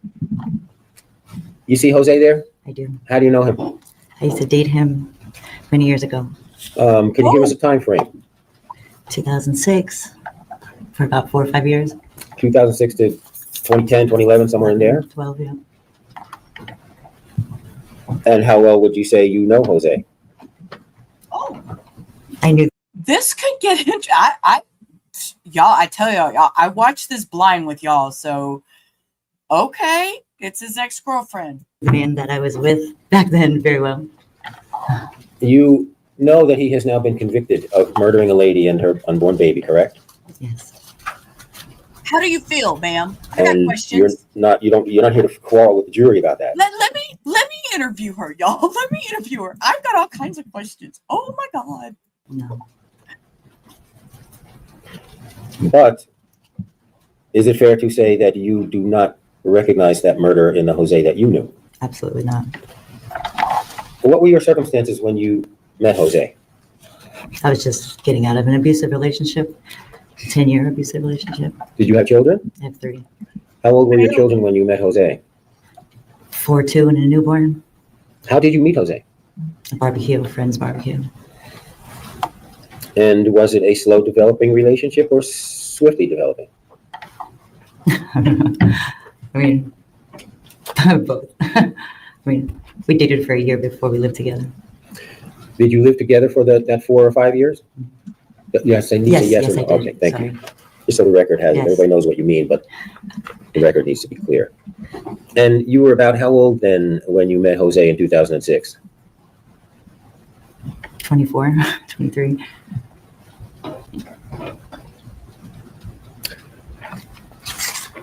When you were with Jose, Hey, that's how my was he with sir. your young children? He loves children. He was very good with them. And how did your children react to Jose? They liked him as well. How did you feel being in a relationship with Jose? I was just getting out of an abusive relationship, so I wasn't very nice to him. But he did everything he knew to do to display a great characteristic of a man that my son should look up to. Did Jose make you feel safe coming out of that relationship? Absolutely. Absolutely. Your children also? Yes. You indicated that I think maybe as a result of where your head was at coming out of that relationship, you said you were not always very nice to Jose? I was not nice to the man at all. Sorry. You were mean to him, I think you characterized. Is that correct? Yes. How so? Everything was with an argument. Everything he did was wrong. I pushed his motorcycle down the driveway. I spit in his face. Told him to leave. When you had disagreements and arguments with Jose, did he get violent with you? Never, ever. I didn't even get an argument out of him. I think you just told us in one of your disagreements you spat upon him. How did he react to that? Just wiped it off. You mentioned a motorcycle. Jose had a super duper tricked out motorcycle, yes? Yes, sir. Paint job, like chrome. He loved it. It's a very uncomfortable laugh, Cindy. I find it, she is uncomfortable is how I'm seeing this. She does not seem okay sitting there. And I agree with you. It'd be a cold day in hell before I testify for him, even as an ex-girlfriend. No, knowing she has 3 kids, she had a baby at the time when she got with, and now knowing who he is, why is she not second guessing this? Testifying for him. I'm bewildered. What did you do to it? Pushed it down the driveway. Because you were angry at him? Because he wasn't moving fast enough. I was really mean. Oh, I'm sorry. I think you was that toward the end of the relationship. You had enough. You said you'd go, but you punctuated that request by damaging his motorcycle. I was just mean, and he wasn't moving fast enough. I don't know. What did he do? Years ago. What did he do when you did? Did he see you damage the motorcycle? Yeah, he was right there. What did he do to you? Nothing. He just picked up the motorcycle and drove away. So, despite provocations, you have not ever seen Jose to be violent. Is that so? I've never seen the man be violent, and his occupation was a bouncer. I never even seen him fight a man. And even when he was working security at clubs, he wouldn't fight. Never. He was like a clown. But there were other women in Jose's life, correct? And that's kind of why you ended with him. I just had a drama-free life, and the extra drama from having multiple kids' mothers. I just didn't want my kids to witness it. Yes, one or more of Jose's other women would occasionally come around and interrupt your life. Is that correct? Because of their own problems, not necessarily my problems.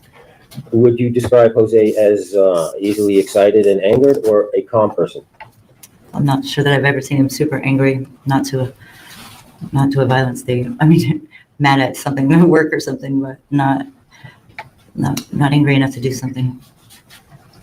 You know, earlier today I told the judge, and then later I told this jury that a lot of witnesses I was counting on didn't show up, but you are here. Why have you come? Jose did everything during our 4-year relationship that he should have to display great characteristic of a man for my children. He would, an example of a man that I should have probably treated a little better. And I was just, I can't sleep at night knowing that he's gonna lose his life. And I was so mean to him for no reason at all. Well, we don't know that yet. Wait, you gotta have Do you want him to lose his life? No. Why is she downplaying her feelings? Stop, lady. You have feelings. They're justified. Don't. I have from you guys. Thank you so much. Cross-examination. So, okay, so let me just figure out the timeline here. It sounds like you started dating the defendant in 2006, is that right? Yes, sir. And then you broke up with him in 2013? Late 11, 12. 2012? Okay. And if I understand correctly, you used to work down here at the gas station located at Midway and Sullivan's, right? Yes, sir. Okay. And you used to see the defendant every once in a while when he came into the gas station, right? Yes, sir. And if I recall correctly, you did not speak to him when he came in. I never spoke to him again until recently, after I left him. Right. So when the defendant would come into the gas station, you ignored him Treat him like a stranger. and treat him like a stranger. Is that right? Yes, sir. Okay. So and then from 2012 up until just a few weeks ago, you didn't speak to him at all. Absolutely not. Right. So 13 years went by and you didn't speak a word to him. Absolutely. Is that right? Yes, sir. Okay. And then when you did speak to him again just a few weeks ago, was that after the trial started? I'm not sure. I didn't follow it or his situation. I've been getting phone calls from his children trying to get me to talk to him, but I didn't know why. I didn't know, I didn't follow. I don't watch TV. So I didn't know what was really going on. And I prayed on it for a while before I made my decision to help him. You're okay to Okay, be but there. you said you spoke to him for the first time after 13 years a few weeks ago. So my question is how many weeks? 1 week, 2 weeks, 3 weeks, 4 weeks? How many? What would you say? Let's go with a month. I don't know. I wasn't really recording dates. I didn't think I was. A month. Okay, gotcha. And a lot can change with somebody after 13 years. Is that right? Absolutely. Okay, all right. Perfect. Thank you. Can you redirect? No, you aren't. Thank you. May Ms. Cook be released from subpoena if she is under subpoena? Yes, sir, she's on speech. Any objection? No, Thank you, Ms. Cook. You're No, released I from don't subpoena. object At this time, either. you're free to stay or leave as you wish. Miss Cook, you should have never Okay, came. counsel, if you want to approach. No. Okay, they're done for this day. We're going to switch to day 2 of sentencing phase. Oh God, she should. Y'all have so many thoughts about that. She should not have done that. Just is no, ma'am. Absolutely no, ma'am. You haven't seen him for 13 years, and you're going to pop up here and say something nice about him on his murder trial to keep him from getting the. No, ma'am. No, ma'am. I'm sorry. Okay, on to day 2, and we're just going to jump right in to the witness 3 is Carrie Schwartz. Used with regard to their conduit witness, just to put the evidence before you. And Mr. Burns, if you want to, No, thank you. explain to the jury what the item is. Thank you, Judge. Right. A couple of months ago, a lady that we of the defense had hoped to use as a witness came and gave a deposition. The way it works in Florida, if the state lists witnesses, we get to ask them questions. It's a deposition. And when we of the defense list witnesses, the state gets to ask them questions. So there's no trial by ambush or anything in Florida. And in a deposition, the witnesses are sworn to answer truthfully. So this is a lady who came in. Her name is Madeline Colon. She spoke and gave this deposition under oath on July 7th, 2025. And with the agreement of the state, we're going to, and following the methodology that they used earlier in their case in chief, we're going to read it to you. I will be playing the part of Mr. Richardson, who was asking the questions. I feel like I should borrow his white hair for this role. But I will be playing the part of Mr. Richardson, and Ms. Schwartz here, who is my mitigation specialist in the case, will be reading Ms. Colon's words. Okay? Are you ready, Ms. Schwartz? I'm ready. All right, we're on page 3, gentlemen. Go ahead and state your name for the record, please. Madeline Cologne. Okay, and a few background questions. Have you ever been arrested before? Yes. Okay, for what? Driving on a suspended license. Okay, what county was that in? That was here when I moved. I want to say probably 2007, 2008. Okay, and I assume that was a misdemeanor? Yes. Okay, and were you convicted? I had to do probation. Okay, gotcha. Any other arrests? No. Have you ever been convicted of a felony? No. Have you ever been convicted of a crime of dishonesty, such as theft or worthless checks or things of that nature? Hold on. I think it was also when I moved here, like an $11 check from Publix, but that was a long time ago. Okay, was that in St. Lucie County? Yes. Okay, do you recall what happened to that? No, they stated that I had insufficient funds in my account. It was like $11 and some change. That's how I found out, because I got arrested on Halloween night. I was on the passenger side and the driver pulled over because I was sick, and they took me to jail and not the driver because they said I had a warrant out for my arrest for an $11 check, which I didn't remember. Okay. But that was like when I first moved here. Okay. And how do you know Jose Soto-Escalera? He's the father of my child. Okay, and when did you first meet him? I moved here 2007. I probably met him probably the same year that I moved here because I. Wait, did she say the father of her child? I think she said father of her child. Had Antonio. Wait, about the end of 2007, beginning of 2008. Okay, you said several times you moved here to Florida. Where did you move from? Michigan, Detroit. Detroit, Michigan? Uh-huh. Okay, and how did you meet Jose? Social media. Okay. MySpace. On MySpace? Uh-huh. So the days before Facebook? Correct. That's when I found out. I'm like, oh, what was his name? Tom? I'm like, he owes me child support. Okay, gotcha. And did you never married Jose? No. You were never married to him? No. But you did have a child? Correct. What is the child's name? Antonio Escalera. Okay, and what is his date of birth? 10/20/08. Okay, and how long were you in a relationship with Jose Soto-Escalera?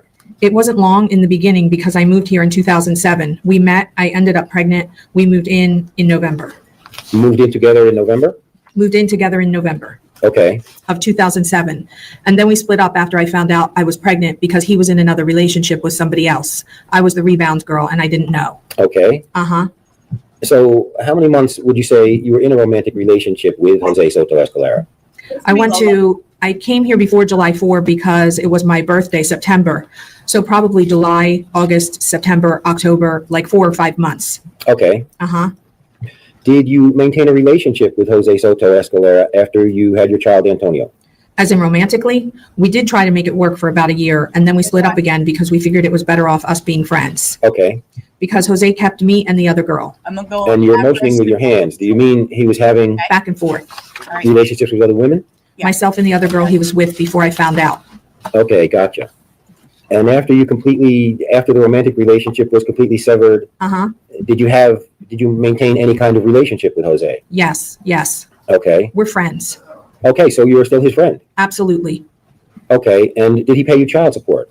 No, he didn't have to. We had an agreement that he would take Antonio. When he would drop him off on Sundays, he would bring groceries, school supplies when it was time for school.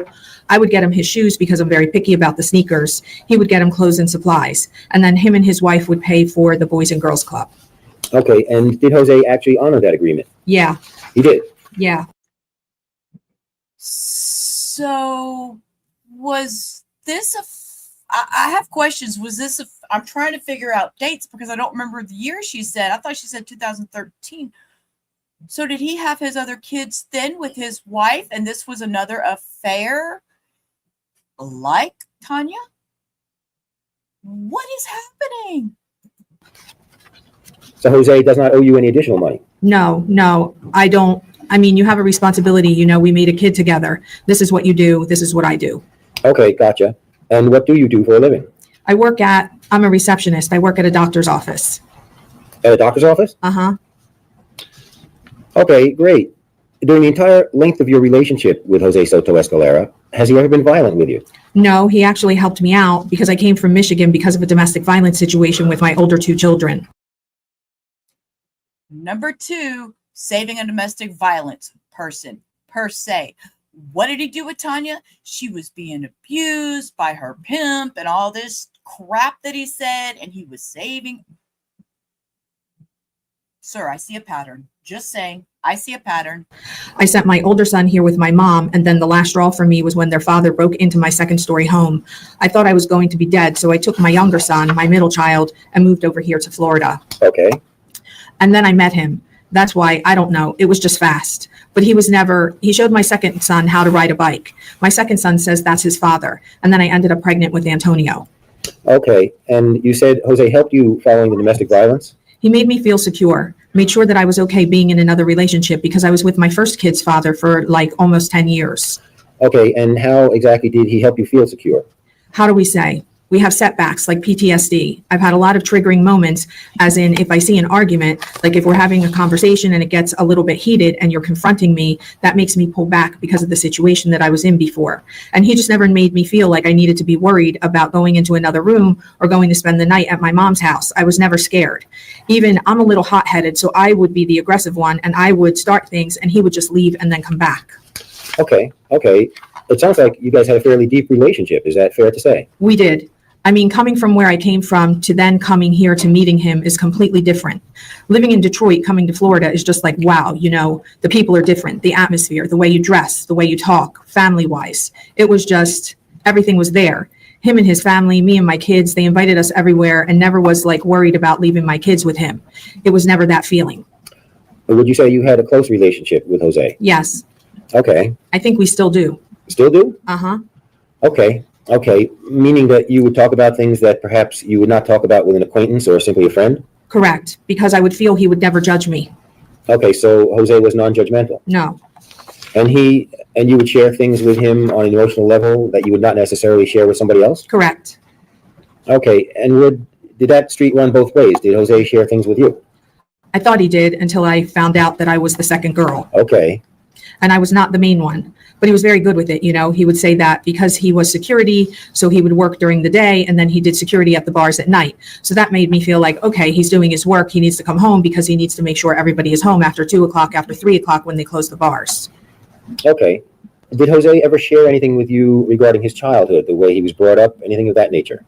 I do not know about him when his first children's mother got together in Connecticut. He told me about that story. Tell me about that. How they moved over here. They were young. She was a little bit older than him. So he was kind of like in the streets being a rebel, not going to school. And then his mom didn't force him to go to school. He met some Hispanic family, which they call themselves brothers now. They all moved over here together when Aracelis was pregnant with their first child.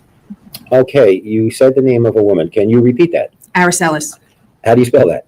Aracelis. I don't know. I know her last name is Lopez. That would be his first children's mother. His first child's mother's name is Aracelis Lopez. Correct.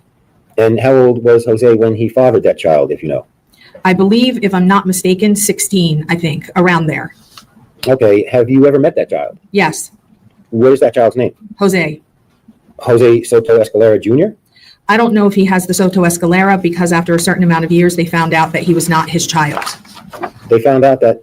Aracelis told Jose after, I think 18 or 19 years old, she called Jose and Jose Jr. and had to sit down and told them, hey, by the way, he's not yours, but Damien is. So I feel like if he was about to snap on anybody at that moment, he should have, because that's, excuse my language, pretty shitty. But if she wasn't certain as well, maybe that's probably why it was never brought up.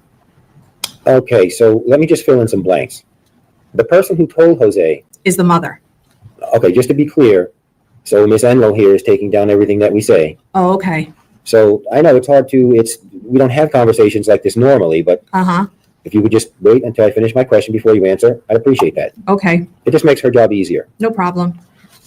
So the person who told Jose that Jose Jr. is not Jose Sr.'s father is, what is her name? Aracelis Lopez. Lopez? Lopez, Okay, gotcha. And you also mentioned the name Damien. That's their second child. Jose has 4 children. So Damien, and what's Damien's last name? Escalera. Okay, and Damien is the son of Aracelis. Lopez, correct. Okay, and so what you're saying is that Damien is the biological child of Jose Soto-Escalera. Yes. Okay, and the source of your information for this story is Jose Soto-Escalera. Yes. He told you that? Yes. Okay. Have you spoken to Aracelis? Yes. Okay, did she give you the same account? Yes. Okay, have you spoken to Damien? Yes. Okay, does Damien give you the same account? It was conversated once. They're really kind of private with themselves, so it's not something that we just bring up. But it was known once everybody found out, and that was left alone. Okay. But Jose still treated Jose Jr. as his own. As far as you know, did Jose Soto-Escalera treat Damien well? Yes. Okay, how do you know that? Because we were together when they would come over. And his third child, which is Joel Maldonado, he would also come over. He's with a different mother. Okay. They would come to my house. Aracelis would leave the kids over. But the older two were able to travel themselves because they are older children. So they would come to my house without their mother or without Jose being there. They would just come over. Okay. Have you ever seen Jose Soto-Escalera treat any of his children with anything other than respect? No. Okay, he's been a good father? Correct. As far as you can tell? From my understanding, the first 3 he did pay child support for. The only one was my child because I didn't feel like there was a need because I saw how he took care of his other children. Clothes, shoes, haircuts, whatever they needed, Jose was there. So obviously if Jose Soto-Escalera is having this conversation with you and he's telling you these intimate details of his life. Yes. Did he trust you? Absolutely, because he cried, and he's not much of a crier. He was hurt. I understand. Okay, let me ask you this. Has Jose Soto-Escalera ever told you anything about being abused as a child? No. Okay, as far as you know, was Jose Soto-Escalera ever abused as a child? No. Okay, same question for being sexually molested. Has Jose Soto-Escalera ever told you anything about being sexually molested? No, Okay, do you know anything about that? no. Okay, and I'm not suggesting he was. Oh, okay. I'm like, what? Oh my God. No, I'm not suggesting he was. I'm trying to find out if he was. Okay, shoo. Yeah. So let me ask you this. Did Jose Soto-Escalera ever reveal anything to you about his biological father? He told me that he moved to Puerto Rico. He really didn't have much of a relationship with him. He told me that he was pretty tall because we were trying to figure out how our son is taller than the other ones. And Jose is not that tall for me. I don't think he is. He's pretty average of a man height. But he's like, oh, he should get that from my father because he's, I think, over 6 foot or something. That's pretty much the base that we've spoken on his dad. I've never met his mother either. Okay. Did Jose reveal anything else to you about his life that was upsetting to him, Jose? Besides that, he really didn't have much of a communication with his dad. No, not really. Okay, was Jose ever involved in any kind of street gangs or anything while he lived in Connecticut? That I don't know. You don't know? Uh-huh. Did you still maintain a relationship with Jose in August of 2018? Yes, absolutely. When was the last time prior to that date that you had an in-person conversation with Jose Soto-Escalera? We would see each other every week because he would pick up Antonio every weekend. Okay, he saw him on the weekend. Uh-huh. Okay. It was either Friday. If he was not there to pick him up, it would be Debbie. But he would make sure that he was there on Sundays because he would bring the groceries to my house. All right. So there's verification that it was while he was still married to Deborah that all this happened, because she just said Debbie picked up Antonio.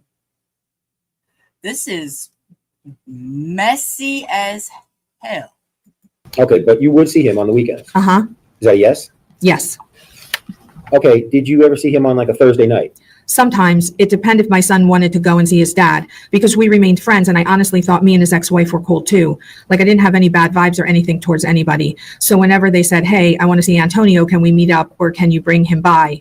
Antonio was asking me to see his dad. I'll call them. If they're home, I will take him. It can be any day of the week, but mostly I would see him like either Friday or Sunday when it was like pick up or drop off. Okay. Or if I had to pick up a check from them for the Boys and Girls Club that they couldn't drop it off, I would swing by their house and they would give it to me and I would give it to them.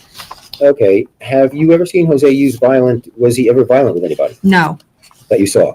The most I've seen was somebody that he had to like manhandle to get out of the club because they were about to fight. Okay. Can you tell me about that? Just to break up a fight. You know how the security have to grab you by your arms to drag you out and then leave them out, and that's it. Where was this? You said it was at a club? It's I'm trying to remember because the club is not open anymore. But you know the turnaround by Jensen, where you go to Jensen Beach, you're going over the bridge. You can go right towards Stewart. I think it is, but it has a CVS. I'm trying to remember the name of that place. I believe it's a restaurant now, Copacabana. I think that's what it was called. Yes, he was security there. Jose worked as security there? Correct. Uh-huh. Okay. I'm pretty sure that's what it was called, was Copacabana. And about when did Jose break up that fight? What year? 2018, 2015, 2016? No, that's when him and I were dating. So like 2011, 2012. Okay. Yes, that was back then. But when him and I were dating. That was about the only time that you've ever seen? Uh-huh, because on Thursdays we used to go to bike night. He used to ride motorcycles. We had our own little, like friends, like our little friend group. We would meet Jetty, Luris, home. You've never seen Jose be violent? Uh-huh. Is that no? That's a no. Okay. Listen, I burned his clothes. What do you mean by that?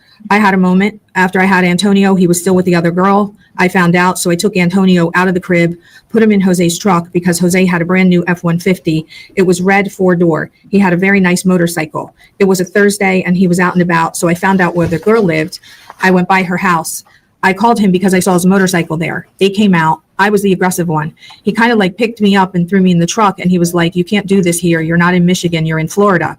So I went and made a U-turn. I friggin' broke her mailbox, went home, parked his truck, went inside the house, took the baby, put him in the crib, grabbed all his belongings, went outside. I keyed his truck. I burned his clothes. Okay. I gave him like 3 or 4 flat tires. I almost busted all his windows. I called his sister and she's like, don't do it, Maddie. But I didn't bust his windows. But I only did, yeah. Okay. And he didn't, like when he came, he didn't park his motorcycle at home because his motorcycle was his prized possession. It was really nice. So he left it in the middle of the street and he's like, what are you doing? And I'm like going crazy. And he's like, they're going to call the cops on us. And I'm like, I don't fucking care. So yeah. And I even took his phone. He was talking to his sister to come pick him up. I even took his phone out of his hand and I broke it in half and he still didn't even. He still didn't what? No, he didn't put his hands on me. He was just trying to calm me down. He's like, I'm so sorry. And I'm like, no, this is when I told you exactly what I was going through and you put me through the same situation and maybe even worse. Okay, and did the police ever get called? They did not, thank God, because I was not trying to go to jail with an infant and 2 children at home. It was just a stupid reaction. Wow. Okay. Is there anything else that you can tell me about Jose Soto-Escalera that would assist the court system in figuring out this case? I honestly feel that he should have been honest on having a relationship with Tanya or having a sexual relationship with her because it's nothing new that he's always had 2 women in his life and one of the 2 was always pregnant. It was like a pattern from my understanding. First baby mama, then to second baby mama, and then to me. So he's always had 2 women. So what was the difference in this case? Because you married somebody else, which was older than you? Uh-huh. I don't know. It's just weird to me. That's all. And we will conclude there.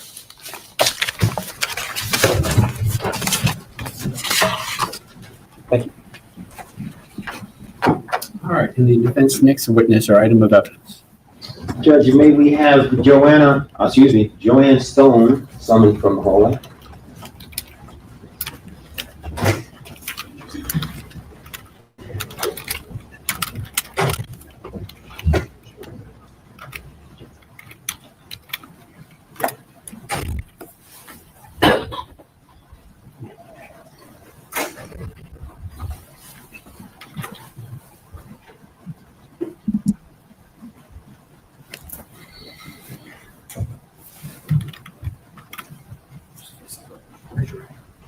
Do you swear affirm that evidence you're about to hear will be the truth, the whole truth, and nothing but the truth? I do.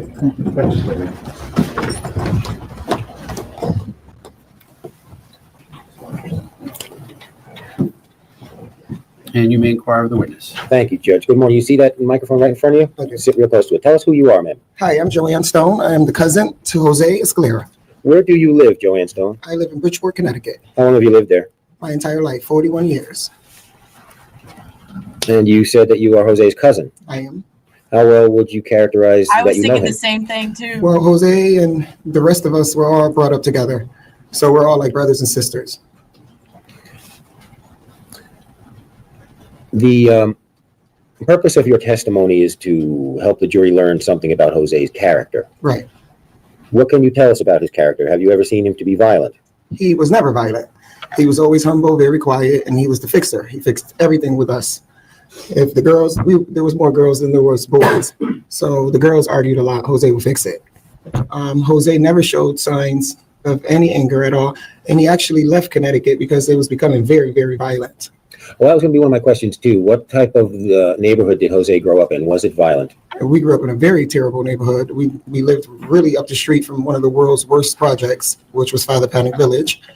And in the 90s, the crime rate had went up, and it went up massively, more so in the 2000 era, and it's actually worse today.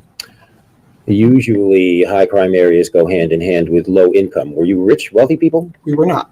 Were you on any government assistance of any sort? Not that I know of. What type of work was done by the breadwinners in the family? Our grandmother was a cook. Jose's dad was a bus driver. His mom was a stay-at-home mom. A school bus or a city bus? City bus driver. And how much schooling did Jose have? Did he graduate high school, if you know? Well, Jose left at around 16 years of age, so no, he did not graduate high school. He left for where? Florida, to live. Did he stay in touch with you? He stayed in touch with the entire family. When you mentioned that he would sort of act as a mediator or peacekeeper among squabbling sisters and cousins, correct? Right. Would you characterize Jose as having been a positive influence on you or other family members when he was with you in Connecticut? Yes, he ended up having a baby, and his decision was to leave and have a better life for his baby.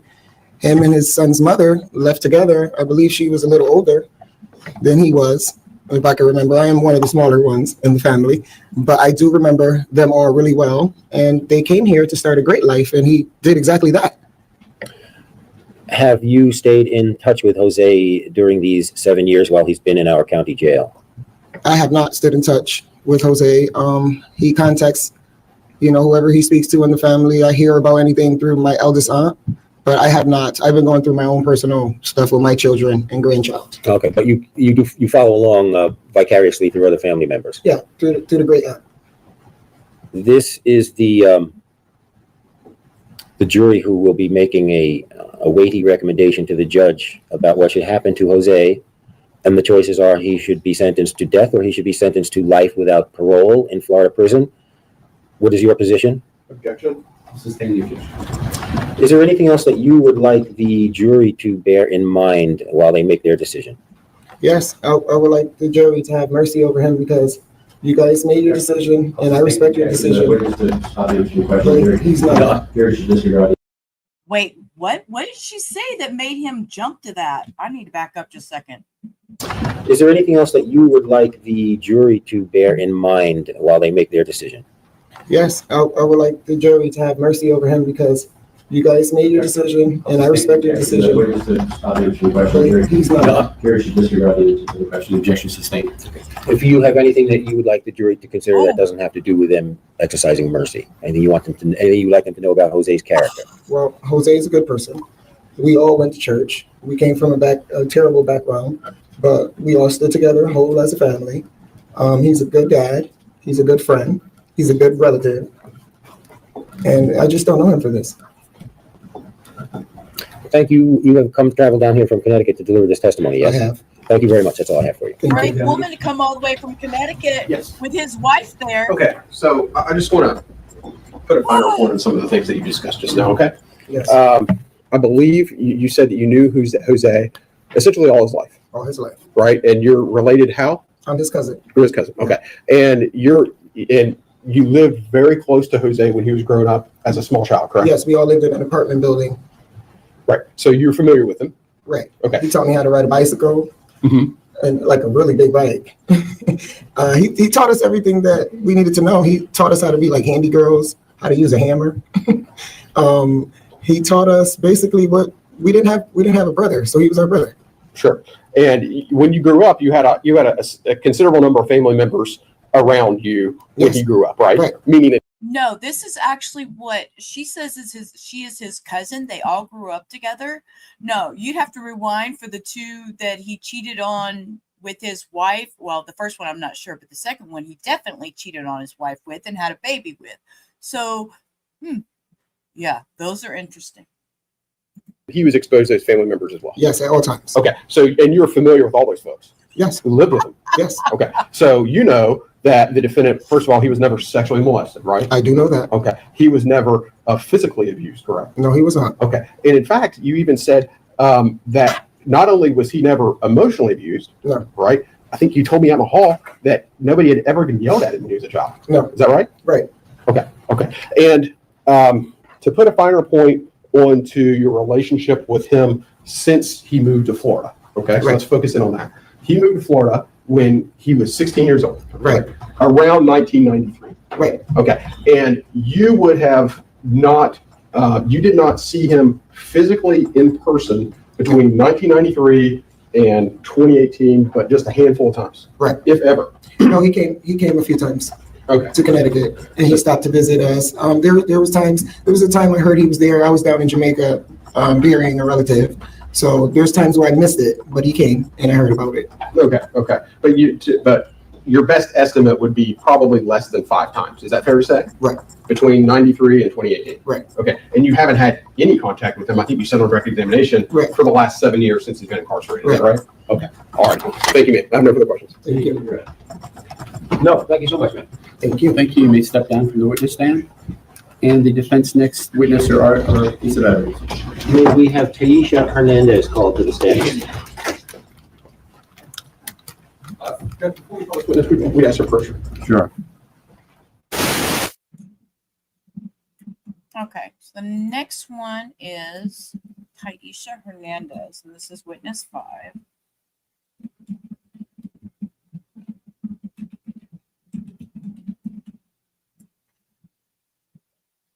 Yeah, they haven't shown the wife or said anything about the wife. I mean, she's like been incognito. I don't know. We haven't seen or heard from her or anything. Now, I do know, looking at the thing, that his mom, Carmen, speaks, but this is a cousin, and the next one's also a cousin, but that's it. His wife doesn't come up. They haven't said to her that she was in the audience or nothing. So I don't even know what she looks like. They've never really pointed her out or said anything who she is.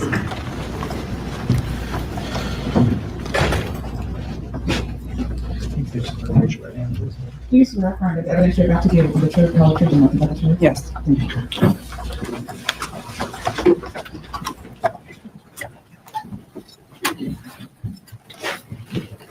All right, you may inquire the witness. Okay, speak nice and loud right into that microphone. Tell us who you are. My name is Taisha Hernandez.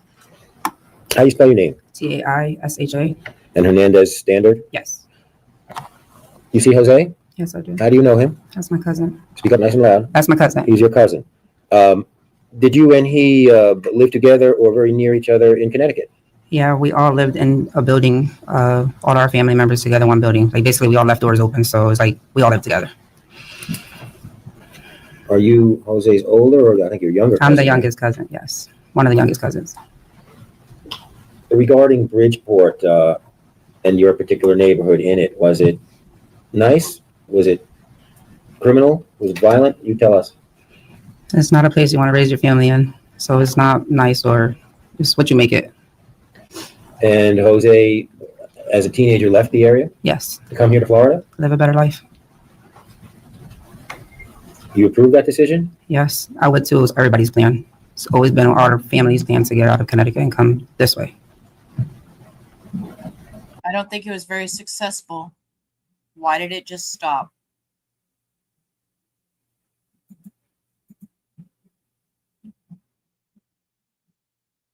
So raising our kids is like, yeah, I'm gonna move here and this is where I'm gonna raise my kids to give them a better life and everything else. But, we're stubborn and life doesn't work for us that way as fast. But he's always want to help me. I can move in with them. They'll help me find a job, put the kids in a better school system and stuff like that. He's always caring, always put other people first before him. When Jose came down here, he worked? Yes. And you just told us, I think, even though I don't think you maybe were able to carry through on it, Jose encouraged you and other family members to follow. Help, always help, yep.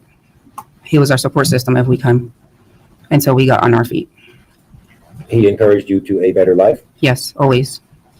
Have you observed Jose at any point to be violent? Never. Have you observed Jose at any point to exhibit kindness or generosity? He's always kindness. He would put somebody else first before him. That's how nice he is. We heard some testimony that some of the female cousins of Jose's might squabble and disagree among each other. How would Jose handle that? He doesn't like us to be fighting. That's one thing. We're family oriented. We're supposed to be there for each other. While Jose's been in jail here in Florida on this charge, have you stayed in touch with him? Yes, I have. Nice and loud. Yes, I have. How? By phone. Have you put any money on his canteen account? No, his mom and my aunt. What's his mom's name? Carmen Escalera. Was Jose able to finish out and obtain a high school diploma, do you know? I don't think so. Did Jose grow up in wealth and affluence, or did he not have money? No, we all struggle. He wasn't raised that way with money. Is there anything that you would like the jurors here to carry in their minds regarding Jose's character when they figure out what to do here? Jose is a very loving, kind guy. I mean, I respect the decision you guys made, but that's not the Jose I know. And like I said, he loved his kids, loved his family, always put us first before anything else, and he's overcaring. Respectfully, even talking to him from jail, he's always positive and still guides me to today to do better. Thank you. Thank you. Comments or questions I have for you. The state may have some questions. Cross-examination? No questions. All right. You may step down. Thank you, Mr. Hernandez. And the defense next witness or item of evidence. Judge, if we could have Monica Roquiza. Monica Roquiza.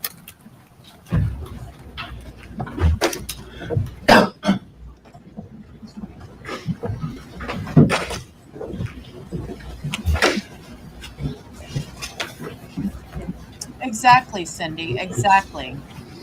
I mean, at this point, it's like, they're all talking but how long has it been since she was actually around him? You know what I'm saying? How long has it been since she was around him? Do you swear or affirm that the evidence you're about to give will be the truth, the whole truth, and nothing but the truth? I swear. Thank you.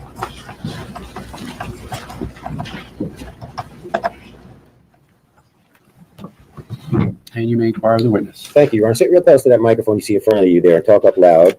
Tell us who you are, ma'am. I'm Monica Ropiza, And how do you spell your last name, Monica? Ropiza. You see Jose over there? I do. How do you know him? That's my cousin. Did you know Jose in Bridgeport, Connecticut? I did. Tell us about the family circumstances there in Bridgeport at that time. We lived in a rough neighborhood. We stayed pretty close. We were, really family orientated. Jose was like my big brother. He still is. He always made sure that he, did positive things and told us positive stuff.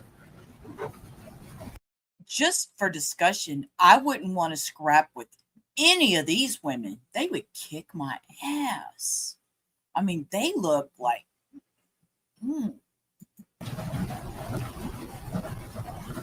You would characterize him as a positive influence on you and the others? Good role model. The neighborhood was rough. Can you expand on that a little bit for us, please? We lived where there was drug dealers, people who's always fighting, crazy people around us. We always stayed united as family. We try not to be around stuff like that, try to do good stuff. But you could not avoid seeing it. No. And Jose would have seen it also. Yeah.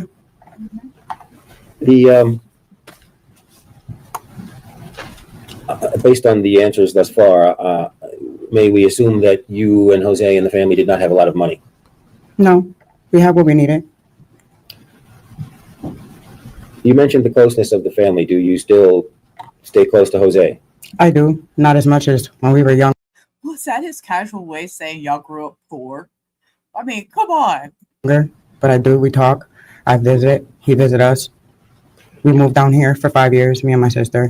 When we were younger, yeah. After Jose moved down here, then we moved down with our father. And we stayed down here for about 5 years and came back. Well, we kept And you would interact regularly with Jose while you were in Florida? Not every day, but yeah, we did. Have you ever seen or heard of Jose doing anything violent? No, Jose was never violent. He was always cool, calm, collective, always giving us advice, make sure we don't fight, we're not doing wrong things. But you do know what he is convicted of now here in this case? I respect the jury's, decision. I don't know him to be that person at all. Has Jose, in your observation and direct knowledge, exhibited kindness or generosity, anything like that? He's always kind. He's always happy, positive. Well, these are the folks who are going to be making a recommendation to the judge as to what should happen, whether Jose should serve out his life in a prison or whether he should be taken out and executed. Is there anything about Jose? Sir, the way he spent his life in prison or being taken out and executed. Sir, that was worded so, oh my God, it's so badly. Jose's character. Anything about Jose that these jurors should consider when they figure that issue out? Jose's really good-hearted, positive. He was never mean. He didn't like confrontation. It's just family kid. Made sure his siblings, his little cousins were good. They weren't getting in trouble. He never wanted that for us, ever. Well, that's all I have for you, ma'am. Thank you so much. Thank you. No question. Thank you, ma'am. You may step down from the witness stand. And the defense next witness or item of evidence. Your Honor, our next witness, and I believe our final witness, will be Carmen Escalera. Carmen Escalera. And this witness will be testifying through the... Yes, we need our interpreter. Yes, sir. Members of the jury, the next witness is going to be testifying through Ms. Valdivieso. If you recall, she's been sworn for this trial to do her job. She's a court-certified interpreter. She does not need to be re-sworn. She works for the court. She's independent. Bear that in mind. She's completely neutral. She's here solely to assist in communicating the witness to you. She will repeat only what is said and will not add, omit, or summarize anything. And with regard to what she tells you, Some of you may know Spanish, but it's important that all jurors consider the same evidence. Therefore, you must accept the English translation that she gives you and disregard any different meaning that may occur to you.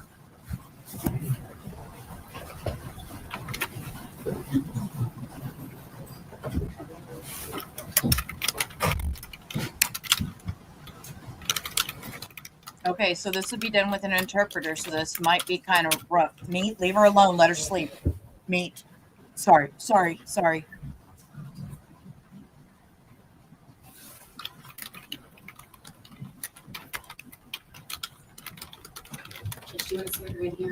Sure, if that's better, whichever is more comfortable. Señora, tomen la mano, levante la mano derecha para que preste juramento. Estoy escuchando. Please swear or affirm Usted jura o afirma that everything you're about to give que el testimonio que va a dar will be the yes, truth, será la verdad, the whole truth, yes, toda la verdad, and nothing but the yes, truth. y nada más que la verdad, yes. Thank you. Gracias.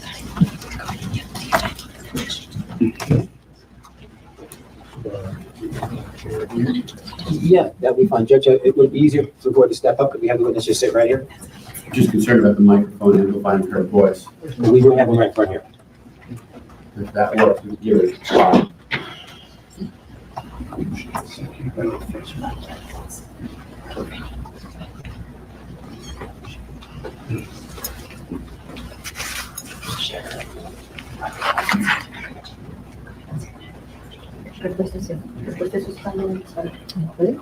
We have to stand along the microphone. We do that to Ms. Valdez.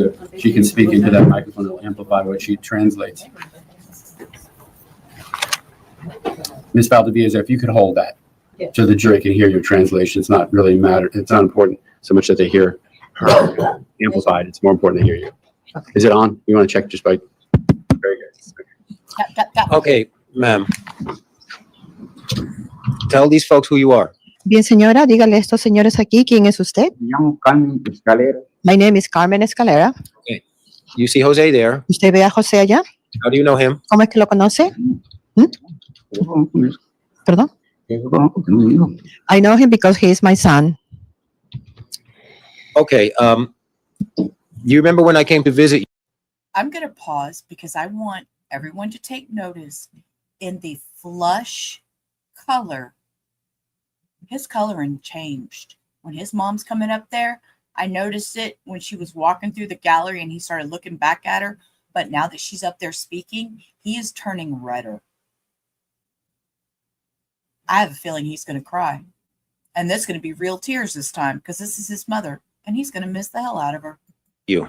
¿Usted recuerda cuando le fui a visitar a Connecticut? Sí, yo recuerdo, no recuerdo el día.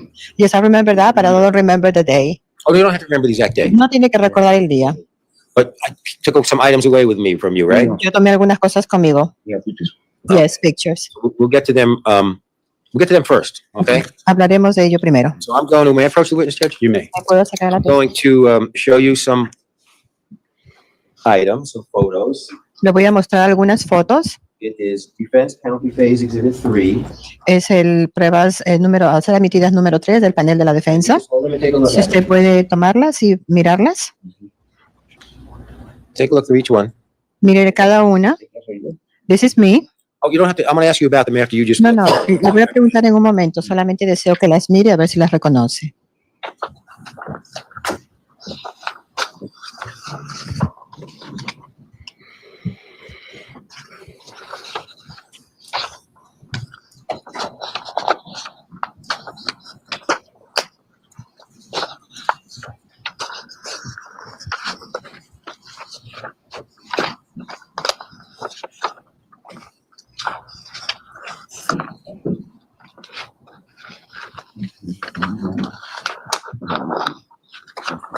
Have you looked through them?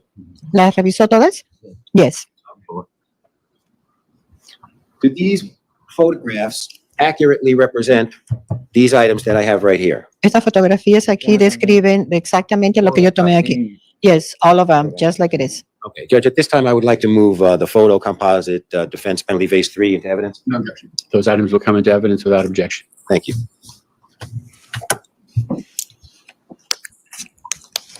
And Judge, I would like to, I'm going to review the items one at a time with the witness. The photos will go back in evidence, but I'd like to publish the actual items if I might. Any objection to that? Do you know what he's referring to? Yes, Okay, you may do. Yeah, I'll hand the actual photos Sure. around. You They may will do not so. go back. Yes, they will. The photos, this will stay with you. Estas fotos se quedan con usted. Okay? ¿Está bien? The rest of the pictures. All of it goes to you. Todas se les va a devolver. Okay, the jury will work with the photos. El jurado se quedará con estas fotos, pero usted recibirá los marcos. So let's work at them one at a time, okay? Entonces hablemos de una a la vez, ¿está bien? This photograph, what is this a picture of? Esta fotografía, ¿quién está en esa foto? My son, no, my son, sobrino. That's my nephew. And who is this? ¿Y quién está allí? That's me. That's you. Ese es usted. All that hair. Con todo ese cabello. Yeah, now that Okay. That's gone. okay.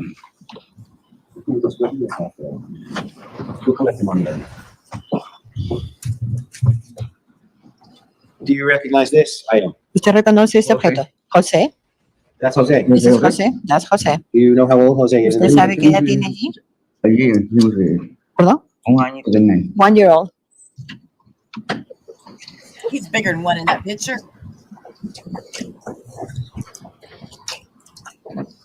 Do you recognize this photograph? ¿Reconoce esta foto? My grandson. Hábleme en español, señora. Those are my grandchildren. José's sons. Jose's son. Los hijos de José. Who's Yes. who? ¿Cuál es cuál? También el día de I don't remember the name. Was this picture taken a long time ago? Esta foto fue hace mucho tiempo. Yeah, it's a very old picture. Thank you. Gracias.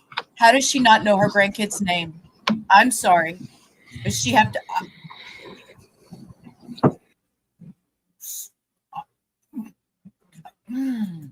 This photograph? This Jose too? ¿Y esta foto es José también? Yes, also José. Was this a school photo or did you take it yourself? Esta fue una foto, señor, espéreme. ¿Esta foto fue tomada por usted o en la escuela? No, es school. That's from school. Thank you. Do you remember what grade Jose was in there? ¿Recuerda en qué año estaba? Kindergarten. Kindergarten.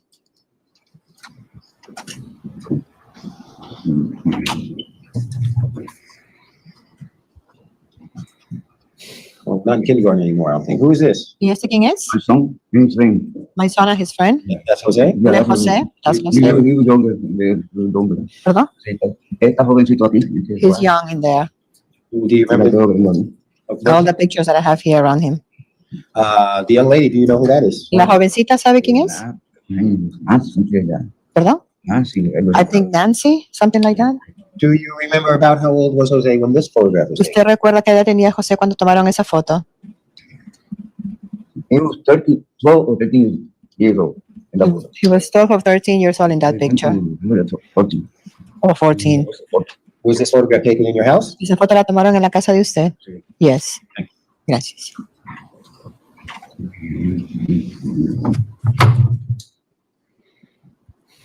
Who are we looking at here? Y aquí estamos mirando acá. My grandchildren. These Jose's children? Los hijos de José. Yes.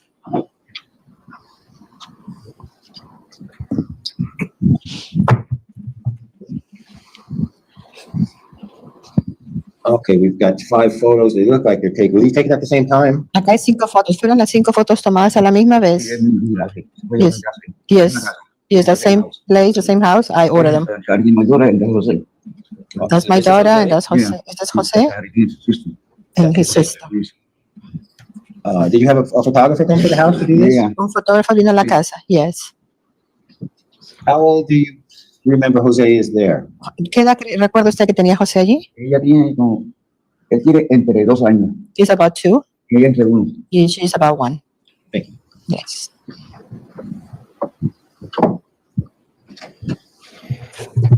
Okay, this is the last item. Este es el último objeto. What is this? ¿Qué es esto? Un diploma de la escuela de José. That was a school diploma from Jose. And the date is 1982, is that right? El año es 1982. ¿Es eso correcto? Yes. And, This is there. and it says that Jose's name there? ¿Y está el nombre de José allí? Yes, José This Escalera. diploma says that in 1982, Jose Escalera is entitled to promotion from kindergarten to first grade. Acá dice que José Escalera en el 98 entonces pasó de kindergarten a primer año. Yes, to first grade. And that's given at Bridgeport. Y eso se hizo en Bridgeport. Yes. Gracias.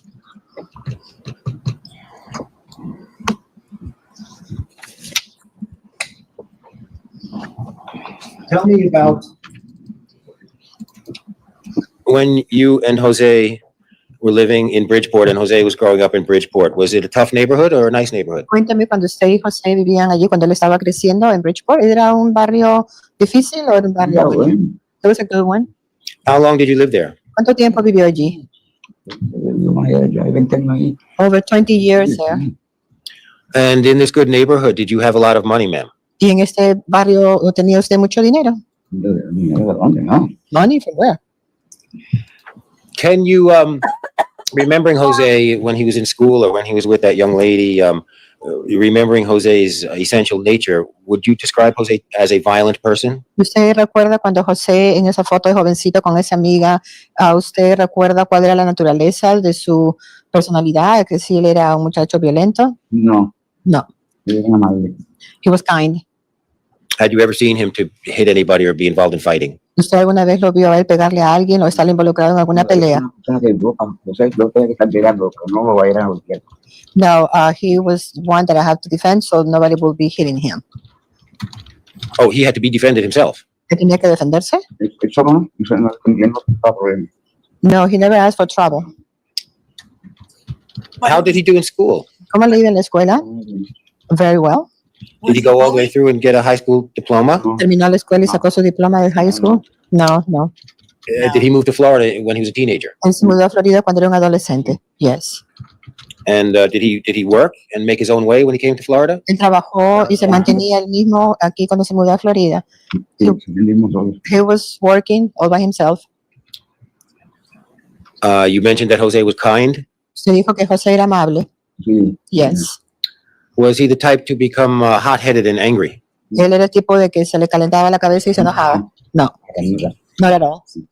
Did you observe him, or would you characterize Jose as being a positive influence on his cousins? ¿Usted le veía a José como que él era una influencia positiva a sus primos? No. ¿Perdón? No. No. No, he was not a good influence. Was No, he? no era buena influencia. Él no le hacía nada ni nada, era de eso. It's not translating. ¿Perdón? No de eso, no sé. Que no era mala influencia para las nenas. No, He was not bad influence to the children. He was not a bad influence. No era mala influencia. No. No. Was he a good influence? Él era buena influencia. Yes. What's up, man? Have you been able to stay in communication with Jose while he's been in jail here? Mientras él estaba aquí en la cárcel, ¿usted ha estado en comunicación con él? Yes. By phone. Have you been able to put any money into the jail so Jose could buy snacks or stuff like that? ¿Usted ha podido poner dinero en la cuenta de él para que él pueda comprar cosas de comer? Yes. Yes. Do you know whether Jose provided support for his children, financial support? ¿Usted sabe si es que José mantenía económicamente a sus hijos? He supported them. Is there anything else about Jose's nature or character that you would like these folks here to think about when they make their decision? ¿Hay algo que usted desea decir de la naturaleza o de la personalidad de José aquí a estas personas para que ellos tengan en cuenta cuando tomen su decisión? With all due respect, that is his decision. Thank you. That's all the questions I have for you, ma'am. Thank you for coming. Gracias, esas son las preguntas que tengo. Gracias por estar presente. Any questions from the state? ¿La fiscalía desea preguntar? No hay preguntas. Thank you. You may step down from the witness stand. Usted puede retirarse, señora. Ahí le van a ayudar. Okay. While she's getting down, I'm gonna go turn off my ice machine. It's squealing.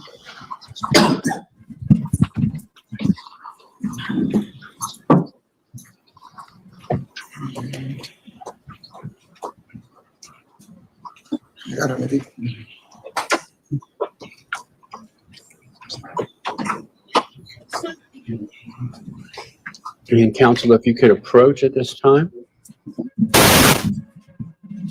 No, y'all go play. Go play.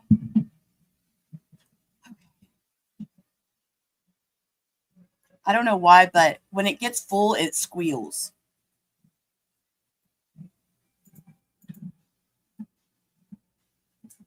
Phase, the defense does rest. Thank you. Members of the jury, both sides have rested the case. We're going to take a lunch break for you all at this time. We're going to continue to work, and we're going to reconvene at 1:50. Okay, they're going to go to lunch break. We are about to. Okay, and they're going to come back with their closing arguments for the penalty phase. So here we are at the closing arguments. Conclude the case with the arguments by the attorneys. Before we do, the evidence is closed. However, I do want to instruct you that the parties agree or stipulate that the defendant in this case has no significant history of prior criminal activity. So lawyers are about to argue the case to you. As I mentioned, the evidence is closed. What the attorneys say is not evidence, but do listen closely to their arguments. They are meant to persuade you in your evaluation of the evidence and influence your decision from their perspective. Both sides will have an opportunity to make an argument to you, but the state is allowed to proceed first, and the state may proceed with its closing argument. Think back again, all the way back to jury selection, these many weeks ago, right? And we had talked about our ability to keep our word and follow the law, right? That's what we're here for. That's what we're here to do. We remind you again at the last closing argument, and I'm going to keep beating that drum, right? Because it's so important to be able to follow the law and to keep our word, particularly in a case such as this with the evidence that's been before you. When you do that, always view this evidence through the lens of objectivity, and to make sure that we render a dispassionate verdict, right? You've been confronted with highly emotional evidence from both sides, right? And that's why it's important to view this evidence as dispassionately and as methodically as we can so that we arrive at the correct decision. Emotional people make bad decisions, right? Emotional people make bad decisions. That's why we've got to look at this evidence with objectivity, reason, and logic, right? So having said that, this is what we're confronted with today. And again, I'm going to kind of go through this process again. I know we've heard it before, but we want to make sure that we get it right. So to be clear, you are confronted with not one death sentence, but two, right? 2 death sentences are on the table, 1 per count. Count 1 deals with the murder of Tania, count 2 with the murder of Josiah. Each count is analyzed separately, and we use the same process that's been set forth in the jury instructions that was detailed to you by Judge Murray. Of course, the first step is we got to have a unanimous finding that the state proved at least 1 or more aggravating factors per count in order to proceed with the death penalty. Those have to be proven beyond a reasonable doubt, right?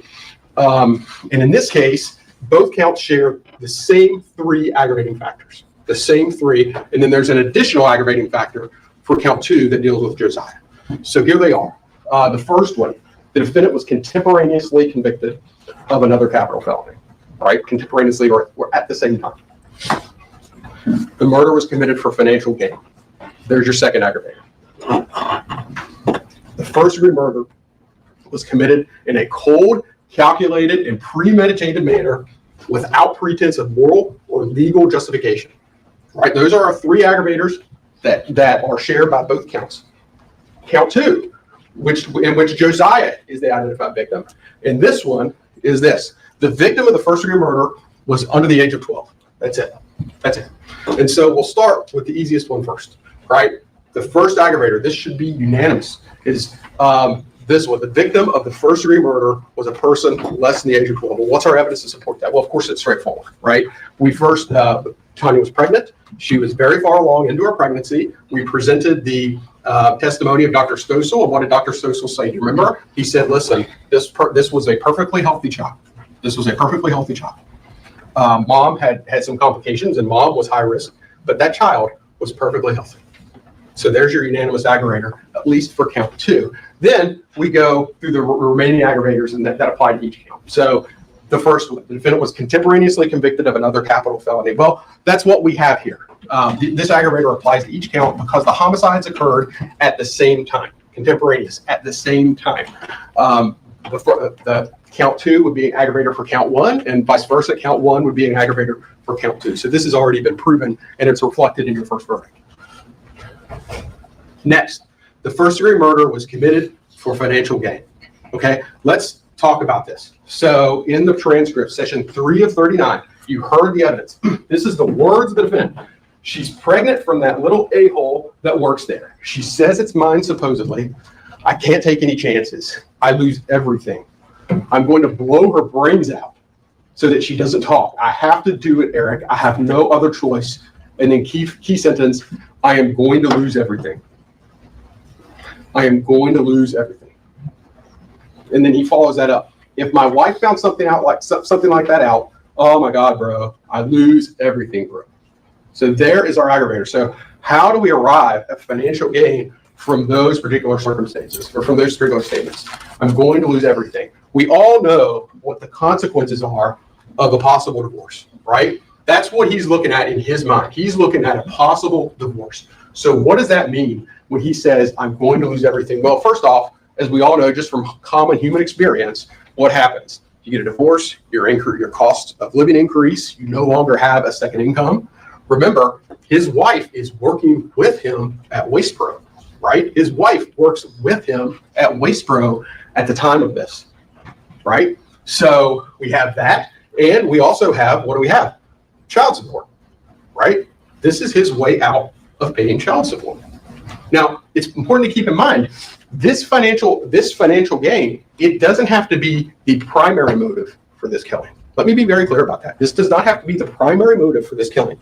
It can be a motive for this killing. And that's the state's position in this case. It is a motive, not necessarily the primary motive. And it's borne out by this defendant's own statements. It's borne out by his own statements. I'm going to lose everything. That means his wife. That means financial, his ability to prosper financially. That means he can avoid child support. That's what that means. And that's the aggravator in that particular case. Next one. And the most significant, right? The capital felony was a homicide and was committed in a cold, calculated, premeditated manner without any pretense of moral or legal justification. Okay, here we go. Remember, and the jury instructions define it. What happens is it defines each subpart, right? Cold, calculated, premeditated. I'm going to walk you through each one of them.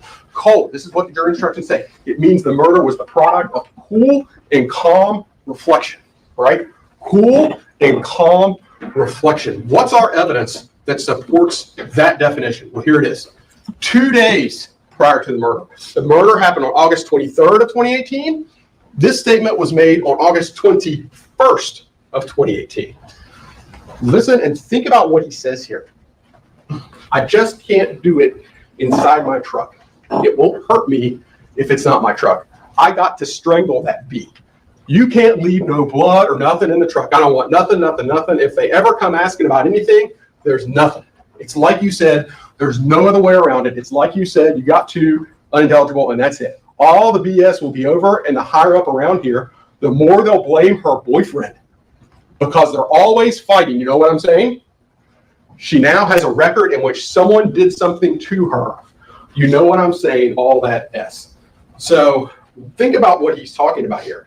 He's already developed a plan as to how he's going to kill her. He's already developed a plan as to how he's going to execute. I said her, it's both of them, right? As to how he's going to execute both of them. This is his plan, and he's smart enough to know I can't do it inside my truck, right? Because he's trying to figure out a way to not leave blood. I got to strangle that bee, right? So he's coming up and he's developing this plan, and it's with an eye towards avoiding detection, right? He's minimizing his risk. He's trying to get away with this, right? So I can't leave no blood. Of course, the best laid plans of mice and men, right? He did leave blood in the truck. But 2 days beforehand, his plan is to get away with a double homicide. So think about what he's saying here. And the higher up around here, presumably he means law enforcement. The more they'll blame her boyfriend, right? The more they'll blame her boyfriend because they're always fighting. You know what I'm saying? She has a record in which someone did something to her, meaning that the law enforcement will look and find out cases in which she's been a past victim, and then they'll point the finger at him, right? Think about that. So not only has he developed a plan to execute Tanya and Josiah, but his plan is more in depth than that. His plan is more devious than that. What does he do? He is attempting to frame this so that someone else can be blamed for the murder, right? Someone else, an innocent person, can be blamed for these murders. That was his plan.